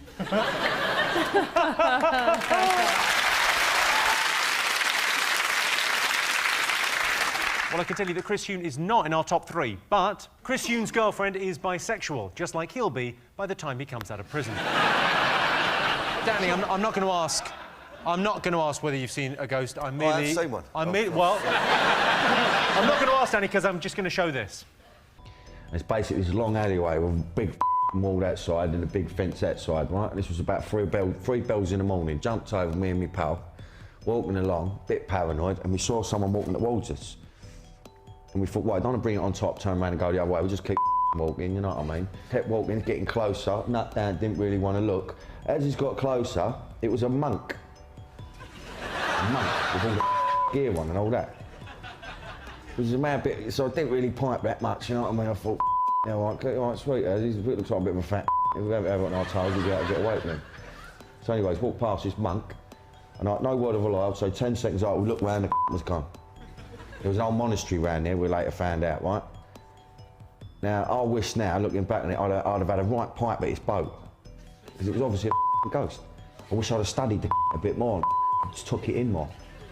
But I swear to God, it was a old pick. It was quite the life out of me, to be honest with you. It run me nuts for a long time. Good, right? Danny, do you still regret not having more of a pipe at his boat? I do. I swear. Well, listen, right, there's 3 alternatives, right? Right, it was a monk. Wandering around in the middle of the night. Right, just knocking about, right? Yeah. It was like a fat geezer dressed as a monk, fit as a fiddle that could jump over a 20-foot wall. Or I was off me fucking nuts.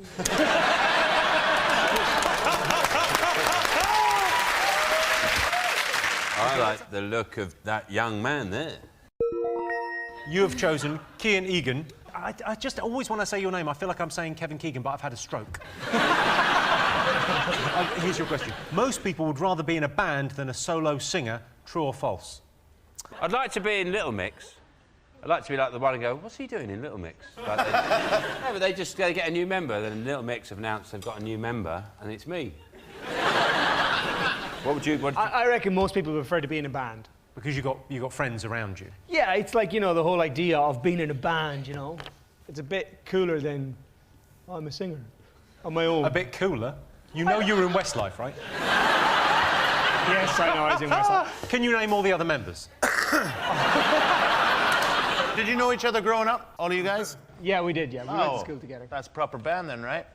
That's Did what you? want. I didn't realise you went to school together. Yeah. I thought Yeah. you were... No, we went to school together. So you knew each other since what age? Well, me, Shane and Mark we were in the same class as each other and we started the band up and then Brian and Nicky joined about a year later. At what point did Louis swoop?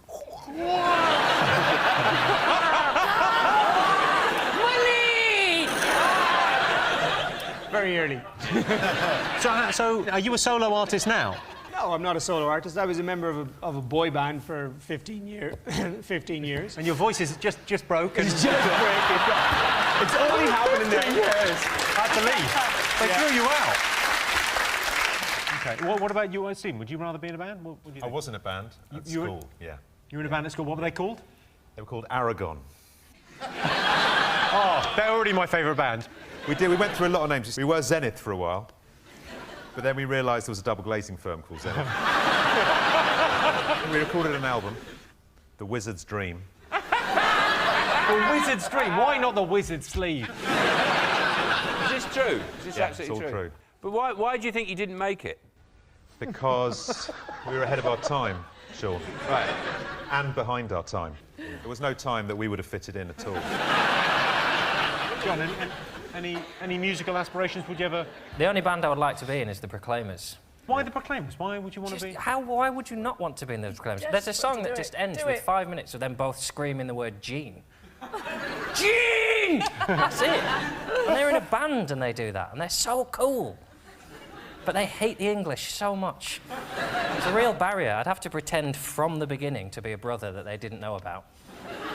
Hello! Tess, have you ever been... I haven't been in a band, but I've been in quite a few bands' videos. Which videos were you in? I did 2 Duran Duran videos, and then I was in 2 Soul to Soul videos, a Beloved video, the Soul one to where Soul, everyone was Beloved Duran naked, Duran. bar a few little, you know, plasters and... You were in that one? I was in that one, What's honey. wrong with that? Plasters? But, you know, elastoplast in the right, you What know... a sexy look that is. I think- I'm Well, just naked so and I that might you have know, you cut my could nipples. preserve your memory.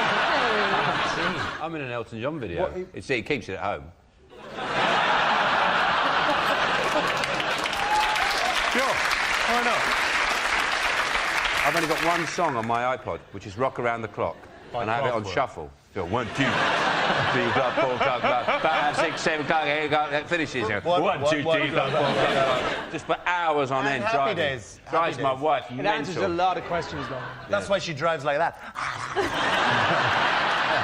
1, 2, 3.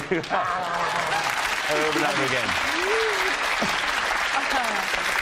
What do you think the nation enjoyed over the last year in the sporting world? Well, I would say Andy Murray would be one, wouldn't it? Winning the US Open, the first title he's won, and he won an Olympic medal, didn't he? He's bloody good. Are you a big fan of Andy Murray? Yeah, I think he's done a good job for tennis and everything else. Relatively nice guy, so... Relatively nice guy. Wow. All right, get a room. Jesus. He's a relatively nice guy. He's done a good job for tennis. Well, his problem is he had to eradicate his personality because when he started, like you can see on court, he's clearly got a lot of passion and things. But when he started, he would mess about in interviews and do jokes, and he's got loads of abuse for it. So now he just deliberately tries to be as tedious as he can. His interviews now, after like the most incredible tennis game, go, yeah, it was quite awkward because I hit the ball, but he moved when I'd hit it. I had to hit the ball to the other side, but he moved again, so I kept. Then I tried to go down the middle, but he was there. It was absolutely. He lost 2 toenails, but they didn't say which 2 it was, because it's only your big toe and your little toe that have names. All those other toes. This is 100% true. Andy Murray, during the final with the US Open, he lost 2 toenails, turned black and fell off during the game. But, sorry, so we don't know which 2 because they've... Because there's only your big toe and your little toe have names. And big toe's the only toe that actually does anything. All the rest of the toes are just hanging around with him. Like, if you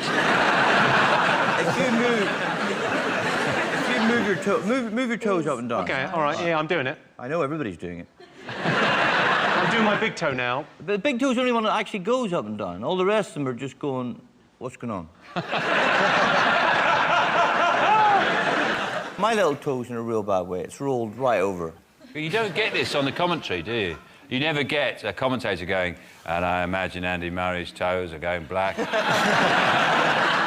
Do you play tennis at all, Joe?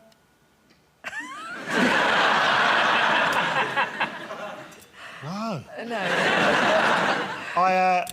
I'm a bit annoyed, though, because my application to be a ball boy got turned down again. I don't know why I bother. That wasn't by Wimbledon authorities, it was actually by the local police. Yeah. You could just pick the balls up and just press them against your beard. Carry them in your beard. It'll look a lot better.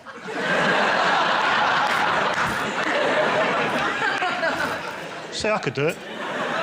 Do you watch tennis? Are you a fan of Andy Murray? Yes. No, I'm a fan of Roger Federer.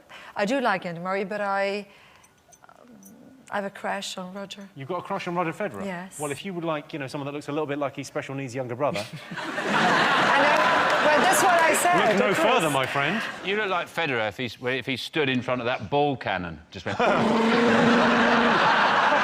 you saying? You look puffed up. Anna, you come second. Well... not often. You do. You just said. Well, I can tell you, Andy Murray is not in our top 3, but I don't mean to take anything away from Andy Murray, but let's put this into perspective. Andy Murray has won 1 Grand Slam, which means he's won just 1 more Grand Slam than me. Do you believe in ghosts? 100%. 100%. Have you seen a ghost? I'm going to sound a little bit mental now, though, aren't I? Don't panic. Babe, listen, you're sweet. I do feel better, in fairness, because you've been through it first. Go on, what happened? 3rd date with current boyfriend, and we went to a tapas restaurant on the King's Road in London. Right. And we had drinks. Anyway, and I thought, weird, the restaurant's really empty, but yet there's a girl sat right next door to you. And I didn't say anything. After a while, I got my menu and went, it's weird, loads of room, why is she sitting next to you? And he was like, what? And literally, he swears that there was nobody there. I swear there was a girl there wearing a check shirt and a denim jacket. Alex, this could be a career-ending appearance for you. Over the BBC, they're going... Ooh. You must have pulled some moves when you got back, because I don't get many dates, but I still think if I was on one and the girl saw a dead girl sat next to me, I'll call you, I'm going to move away from the country. Miles, do you believe in ghosts? On the basis of some of the facts we've heard tonight, I think they must exist. I sometimes practice being a ghost. Tell me more. So, in the next life, I won't be shit at it. That'd be embarrassing, you know? So I do different things to practice. I move stuff, slam doors. Occasionally, I stand at the end of a stranger's bed while they sleep. Practice, get it right, you know, for when the time comes. Yeah. Dress up as a small girl, chill out in a tapas restaurant, see what happens. John, Tess, Stephen, what else have people been talking about this week? The horse burgers, it's gone mad. It's affected Burger King, and that's what seems to surprise people. But if your main burger is called a Whopper, that's a fair admission that even you don't know what's inside it. You want a flame grilled Whopper, do you? Get that downside you, I'm not going to tell you. Even their fish burgers have got seahorse in it.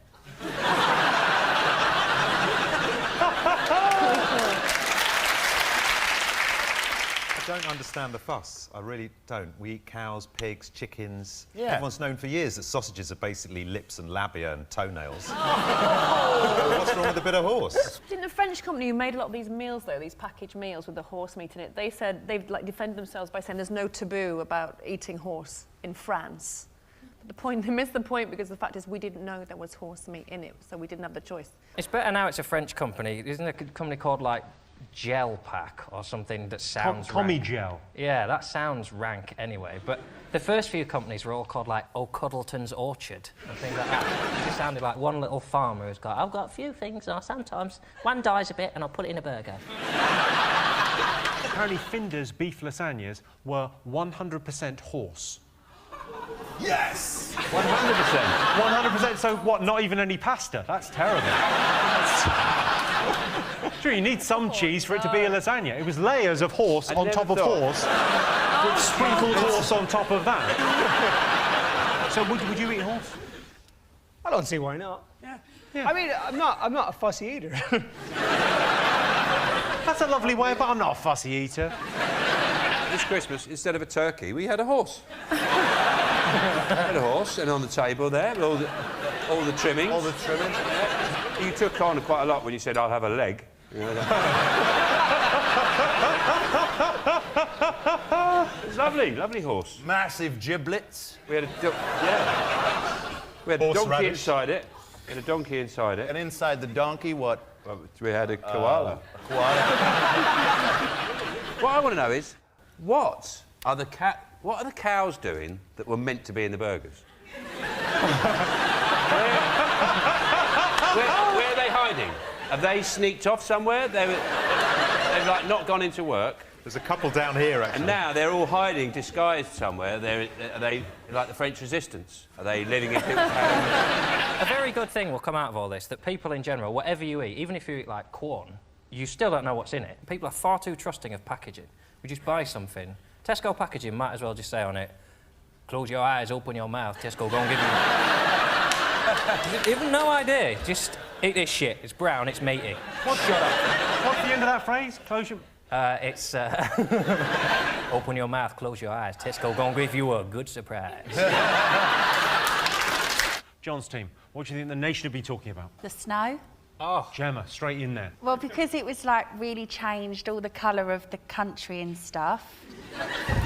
How do you mean it's changed the colour of the country? Is it quite insightful? No, because when you look out your window, like obviously there's grass and there's grey buildings and like you drive through London, but when it snows, it's beautiful. So I think that's a hot topic to talk about. That's good. Yeah. It's a cold topic.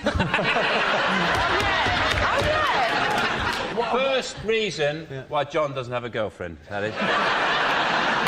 In a continuing series, let's see how high we can get. There's my voice, that's number 2. Hello, number 3. You know who I envy in the snow, in this weather? It's the only time of the year I envy dog walkers. Because I just think, oh, it'd be great, you know, when they have the dog has a crap and you've got something warm in your hand for a bit.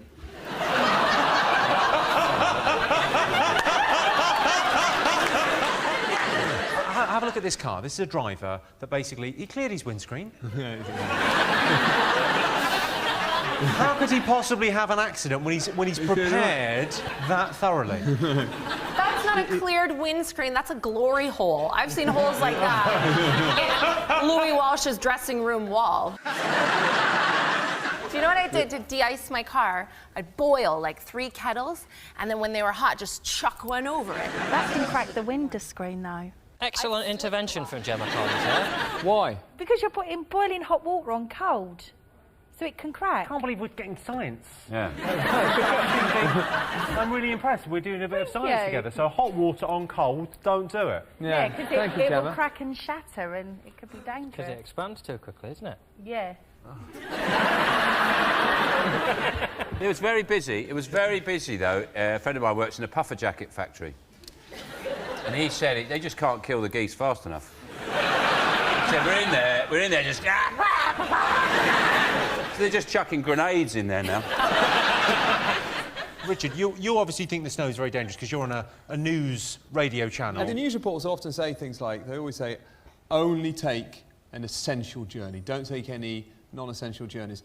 And often the reporter saying that is in a tiny little village somewhere, and they'll have driven their quite big outside broadcast vehicle down a tiny little road into a village to tell you what you already know, that it snowed. And then they're telling you don't take non-essential journeys. Who's going out for a spin anymore? Well, but one person's essential journey isn't another's. For example, I consider it essential for me to drive around counting snowmen. Somebody's got to do that. You know, count the snowman, height. You know, I can't do the weight. That's tricky. Every time I see a snowman, I always think to myself, God, I must get round to building a snowman. Why don't you stop driving around looking at them and use that time to build a snowman? Or take one. Get a van if there is one you really like with 2 coals for the eyes and carrot for the nose. Perfect. Do they have a tradition of building snowmen in Germany? Oh, we have got the finest snowmen in the world. Well, I want to ask about German snowmen. Do they put the coal underneath the carrot? That would look good, wouldn't it? That would look good. Put a bit of coal there. Let's have a look and see if the snow is up there. Yes, Britain continues to be battered by freezing weather. Conditions in Birmingham were described as appalling, with no food on the shelves, schools shut and emergency services stretched to breaking point, and then it began to snow. Top thing people learn from TV shows. Alex, what do you think you've learned on the One Show? Because you have interesting people on every day. I don't know. Well, you know, things that don't really help you in real life. Go on. Such as? Such as seagulls live till they're 40, potentially. Too long. It's too long for a seagull. 2 types of tidal energy. Well, in and out. Yeah, no. That's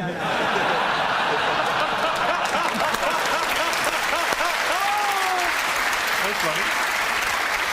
So, you know, you do learn a lot, but sometimes when I'm not sure, I make things up. Do you? Only very, I mean, few and far between, Jimmy, but I can't, hand on heart, say 100% all the facts are correct. I want to go on this one show. Do you think they'll have me on there or what? Danny, you're welcome. You should get Danny to do an investigation for you, because you often get people in to do reports. He'd be amazing. He's done reports before. No, I want to be the main guest. I don't want to get palmed off with a 5-minute thing. Baby steps, Danny, baby steps. We've got to build up towards that. I'd rather see them carry on with Giles Brandreth doing it, but you get to direct and write the script.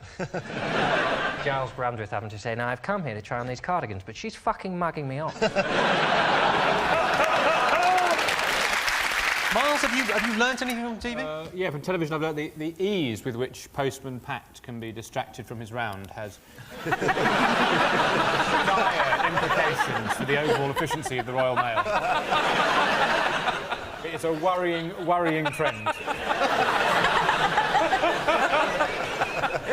And he gets involved in other people's problems, doesn't he? He's nosy. He's nosy. He thinks he's been helpful, but... Stop chasing cats. Deliver my fucking letters. Busy wasn't he?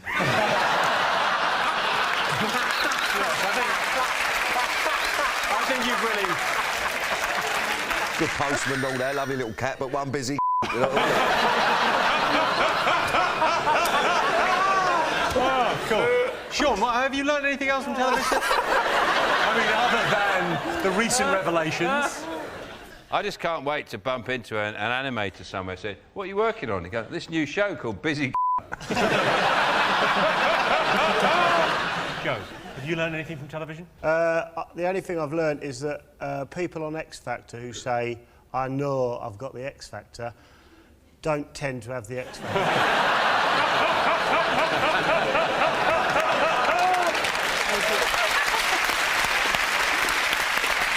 OK, top thing people learn from TV shows. Is it that chefs, for some strange reason, chefs are allowed to swear? You know, you can't swear on gardening shows or property shows. I've never heard Kevin McLeod halfway through Grand Designs go, winter's drawing in, and they still haven't got the fucking roof on. This is when you need to swear. That's worth swearing for, not because some broccoli's overcooked. They haven't got a roof. But then Gordon does need to swear. He's obviously got issues. You don't get those lines in your face worrying about roast potatoes, do you? OK, fingers on buzzers. One more thing still to get. Is it the smell that came over from France? The smell in the week was released and it came directly across. Did people not know about this? Yeah, I knew about it. So, Jimmy, what was it? What did it smell of? It's apparently it smells of sweat, garlic, and rotten eggs. According to reports, it's called mercaptan. Mercaptan, and it came from a French factory, didn't it? And then it wafted over. It wafted over the channel. Yeah, well, I mean, it's impossible to comment on this without being anti-French. So why try? Yeah. You know it must be bad when even the French notice the smell. Well, I think... Could you smell this in Essex? No. We would not have come out of our houses if we'd have smelt it. But then equally, I think the bigger debate is, what if you were a village sort of 5 miles away and you knew you could smell it in the other village but not in yours? Would you drive to smell it? You know who you are? My sister had a boyfriend who would purposely go in the loo after she'd been in there and be like, yeah. And she was like, don't go in, don't go in. And he was like, I'm not, I'm just getting hand towels. It wasn't me, can And we just you. say? Can we just clear that out? I think it was glad to see, because they were calling it Le Pong. It's nice to see Pong getting a bit of work without Ping piggybacking on it. Because Ping got the big microwave contract about 20 years ago. Poor old Pong's like, you up out again? Yeah, I'm doing the microwave gig. I'll just wait until someone plays that game from the bloody 70s again. Poor old Pong.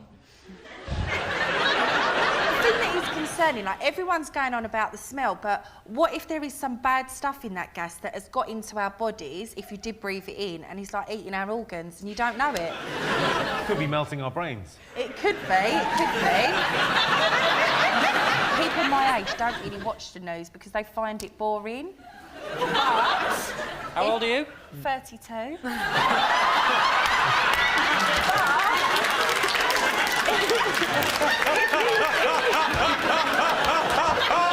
Every night sometimes I go on YouTube and I came across this guy, right, called David Icke. Yes. And I've been watching him and he's really Well, like... this explains a lot. You're his target audience, Gemma. Am I? Yes, you are exactly the sort of person he's trying to reach. He is fascinating. He has said Beyonce isn't real. But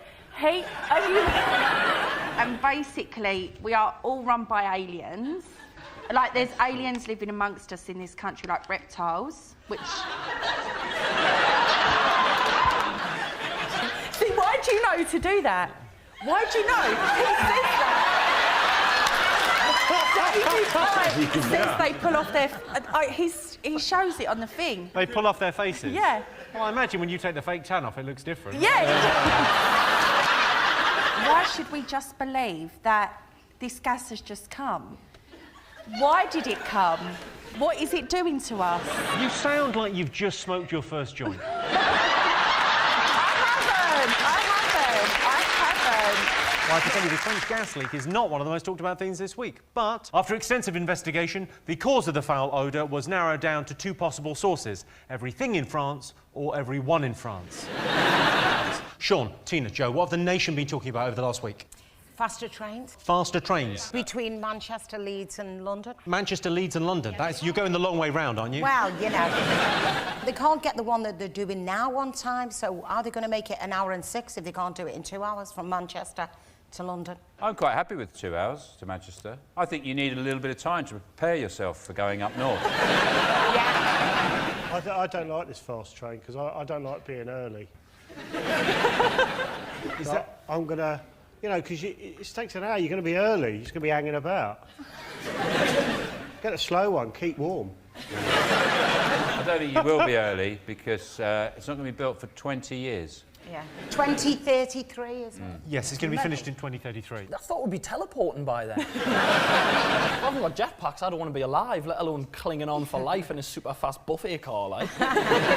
They're saying it's for, like, European business people, though, that are coming over. But surely if you've had, like, a flight from Moscow, you're not going to land and then go, how much to Manchester? 2 hours. Fuck me, I'll go back. Where's he going back to? Don't know. Is it really going to go 260 miles an hour? Yeah, that's what they're saying. It's a shame, because you're not going to be able to stick your head out the window anymore, are you? It'd be too dangerous. I used to love doing that. I did it all the way from Cardiff to Bangor once. God knows how many insects I ate, but I was... Too fast, isn't it? Too fast. You'll have to change train impressions for kids. Like, it can't go... Won't do that, will it? It'll just go...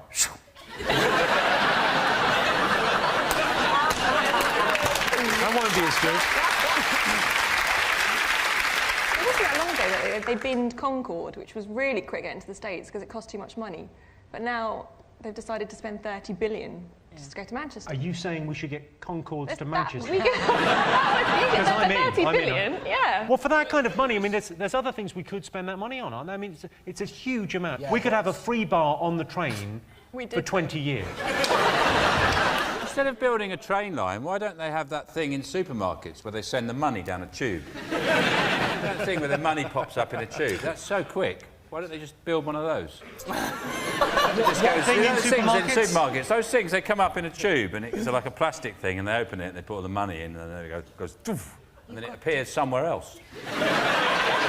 So they put the money in, they screw it, and then they pop it in a tube, doof, it's gone. Literally seconds, and then you can hear somebody in the distance going, oh. Why not a massive one of those? Shoot people out of cannons. I don't think that's practical, Joe. Not all right, not one then, 3. 3 cannons. One to Totten, then change, get another cannon. Leeds, there's like a 20-minute wait there. And then get another cannon. And then another cannon there. I could see that if there's a problem, like a cannon replacement service. Yeah. An idea. OK, let's see if the new high-speed rail line is one of the most talked about things this week. Yes, the most talked about thing. The government have unveiled plans for a new high-speed rail line. It said it will cost £32.7 billion, or £35 billion if you get a return. What other unexplained phenomenon, mystery phenomenon, strange and wonderful things do people find fascinating? Psychics. Psychics. Have you ever visited a psychic? 8 times. 8 times? Again, don't let this steer you in any direction as to whether I'm nuts or not. So what did they tell you? Oh, lots of different stuff, but I think the most weird one was when I was walking out of Boots, you know, Boots, and... Boots. You know, Boots. So I'm walking out of Boots, and this sort of deranged-looking woman comes towards me. She said, "You must buy a crystal." I went, "Oh, I'm all right." She didn't have a check shirt on, did she? She was older. She said, "You must buy a crystal." And I said, "Oh, I'm all right. I don't want a crystal." And she said, "Well, I'll give you the crystal." I said, "Well, all right." And she said, "It's good luck." And she said, "You've got to ditch that boyfriend of yours. He's very handsome, but you've got to get rid of him. He's no good for you. Next boyfriend, look for somebody with a J in the surname." Sure enough, 2 weeks later, new man, J in the surname. That's like you doing what you're told. No! See, she searched me out to give me that information. They look after you. John, don't look like that. It was the she searched me out thing. Afterwards. There was a lot of people in Boots, and she could have picked anybody, but she was drawn to me and gave me... And these people don't give crystals away willy-nilly.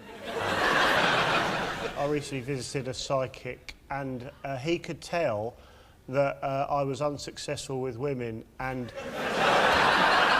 sometimes got mistaken for being homeless just by looking at me. That's weird.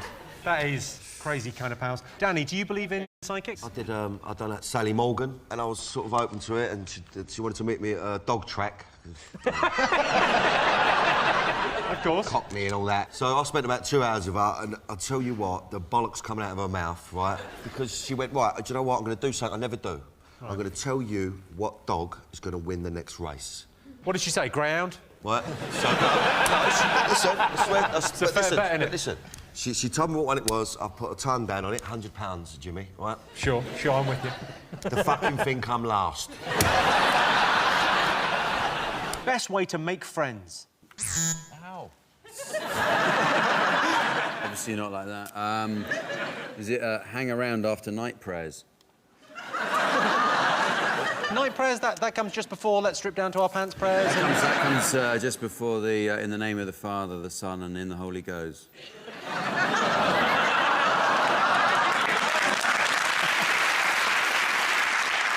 OK, best way to make friends? You tell a woman that you love her, and she says, I think we're friends.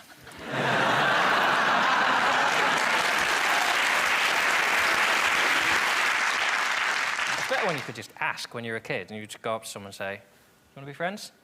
If you do that now, it looks weird. If you're making mates with someone in the office, there's no point in which you have to go, can I just clarify, are we friends?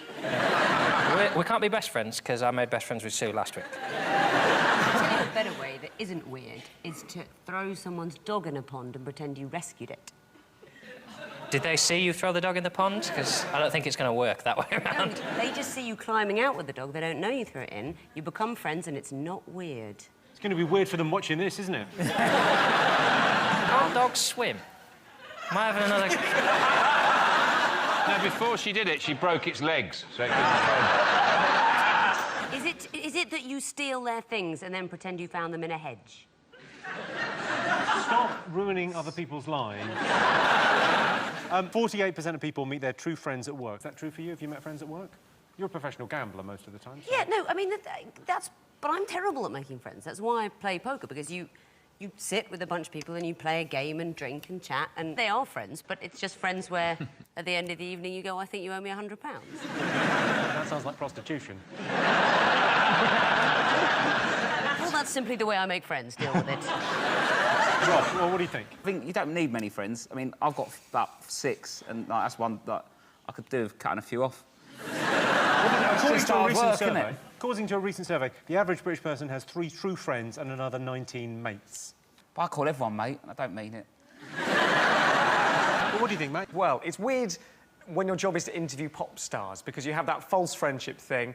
They come onto your radio show or whatever it is, and I've had it in the past where you think, I'm probably not going to get on with this person, and they come in and you become really good friends. What odd people have you become friends with? There is a grime artist called Skepta. Oh, Skepta, yeah. You know Skepta. Skepta, boom.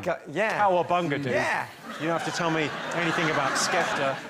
He and I have kind of become friends just through being interviewed a few times. I did an interview where I mounted him in a piggyback from behind, and he had to hold my weights whilst we had a little chat.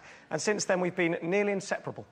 I'll just let you know about the thing about Skepta is he doesn't let his real friends do that to him. We don't do that. We don't do that. It's weird that you weren't at Skepto's birthday party last night, though. Skepta, but yeah. Skepta? What do you call him? Skepta. You call him Skepta? If you're a mate, we call him Skepta. Oh, Skepto. Skepto. Skeptos.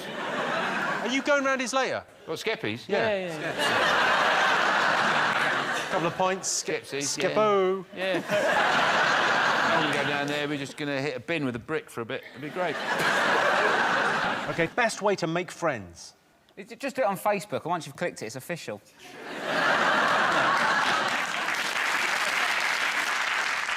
I'll give you a clue. It's to do with listening. Asking questions. Go to the pub. Listening to someone moaning on. That'll do, yeah. I'll give you that. Listening was close enough. Yes, the best way to make friends is to listen to people's problems. Of course, some people like me have the opposite problem, too many friends. It's like every makeup girl we've ever had on this show has had to leave because I'm too friendly. Johnson, what else have the nation been talking about this week? The Pope. The Pope? The Pope. The Pope. The Pope. That's the Italian for it. The Pope. Oh no, bye-bye, the Pope. It was the Pope's last day, wasn't it? But what I don't understand, he's quit just before Easter. It's like a manager resigning before a cup final. That's surely like the biggest gig of the year, and he's chucking chocolate at people, and then he's quit. Oh, he had to give back his ring. Had to give back his... They have to destroy the ring, apparently. He has to give back his No, that's slippers, Lord but of they the literally have to destroy the papal ring. They have to get a hobbit in a volcano or some sort. The thing is, if he's got to go out for a leaving drink, isn't he? Everyone goes out for a leaving drink at work. He's going to have to get around in for every Catholic. No wonder they die on the cross, whatever it is. Not die on the cross, that's Jesus. Jesus, isn't it? They die on the job, yeah, it's the other fella. Yeah, that's the big guy, the chief exec. He's meant to die on the job, and he's basically he's not fulfilled his purpose. He was meant to do his job until he died, and then there's a new pope. He's supposed to die on the job. The job is to die. I mean, I wouldn't want to do it. I'm sympathetic to I'll him. be honest with you, I'm not sure they're going to... You're not in with that much of a shout. If you're the pope and you die, you are guaranteed straight to heaven. You're like being fired out of a cannon. As soon as you die, it's like, poof, you're like in heaven on a cloud. Whatever you want going on is going on. Whatever you want nibbling is being nibbled. He's got the better deal, though, hasn't he? Because as retirement, he goes into a castle in Italy with something like, is it like 40 nuns or something? There's a little loophole where if you quit as Pope, you just get given a lot of nuns. Do what you like for a weekend, no questions asked. He's got a cinema in there, there's a swimming pool, and you can nun yourself to death. I wonder, because you retired, do you think it's like in an office, you have to you get a box and put your things in it, you have to clear your desk and go? Because the other thing was, I thought this was very telling. This is very indicative of how camp the Catholic Church is, that he had to give his shoes back, the little red shoes he wears. And you know that the conversation was, you give the shoes back. Which shoes? You know which shoes. It makes it sound like being Pope's a bit like going bowling. Yeah. It is, isn't it? It's an aerosol. Gives him his old shoes back. Yeah. Should we have a look and see whether the Pope is up there? I'm sure he is. Yes, the Pope's retired. Of course, the Pope was famously against using condoms. He said he couldn't feel anything. Most people would rather wear something practical than look cool. True or false? What do you think? Well, it's all about looking cool for me. Like under this, I'm wearing quite expensive lingerie. It's impractical, but I feel great. Gives you the support you need. No, it doesn't. It's the opposite. It's right up my arse. But I think it is age dependent. People, maybe, got to be careful here, 40? I'm 40, yeah. Downwards. Go for, look cool. Have you seen the two guys you're sitting with?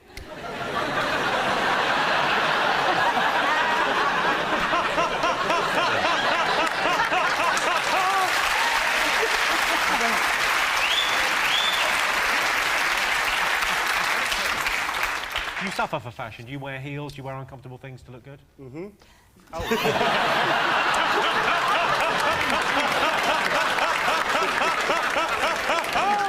Most people secretly want to do another job, true or false? I'd say 99.9% of people would like to change their job. I would. What do you think your true calling is? What's your true calling? I'd love to be a tax inspector. I've never...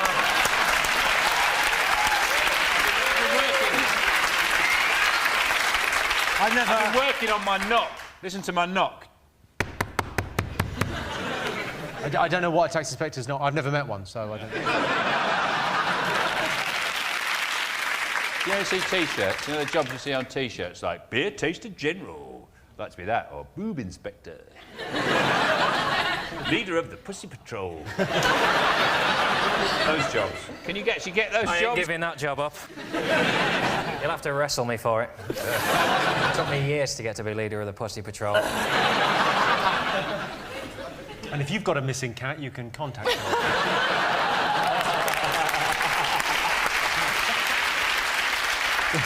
What about you, Joe? Bet you'd like a different job, wouldn't you? Toss up between a dinner lady or a falconer. Either or. Dinner lady? Yeah. Yes, I would. I think there's absolutely zero chance that Joe would ever pass the CRB check to make a dinner lady. I'd quite like to be a sniper. I've bought the bits and pieces already, so... In an official capacity, or like for the army, or do you think in a... freelance. Tina, what do you think you would do if you had a job? Probably be a...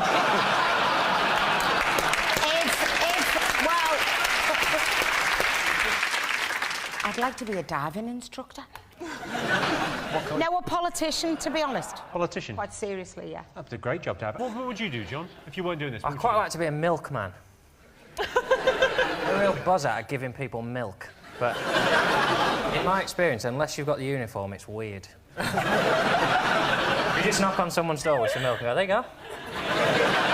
If I couldn't do this, I'd like to be a zookeeper. But I wouldn't touch any shit. I've got a friend who's a zookeeper, and it is an amazing job. I've got a friend Is this true? Really? He's got a dangerous wild animal rescue facility in Woking, this little house in Essex. There's an emu, and he gave me an emu egg, which looks like a dino egg. It's bright green, and I made an omelette out of it the other day. Oh. Well, that's... Oh, Sorry, is this a rescue centre for the animals? 'Cause if you're eating some of them... No, it's an emu We didn't egg. get the funding we were hoping for, so... Well, Beaky hasn't got a boyfriend, so you're not eating it wouldn't be an emu because it's not fertilised. It's just an egg. It's Go just very like a nicely massive... with the leopard bacon. I'm sorry, Let's get some answers on this. So, most people secretly want to do another job, true or false? You're going to go... True! True. John? We think it's true. OK, I can tell you the answer is true. 54% of people secretly want to do another job.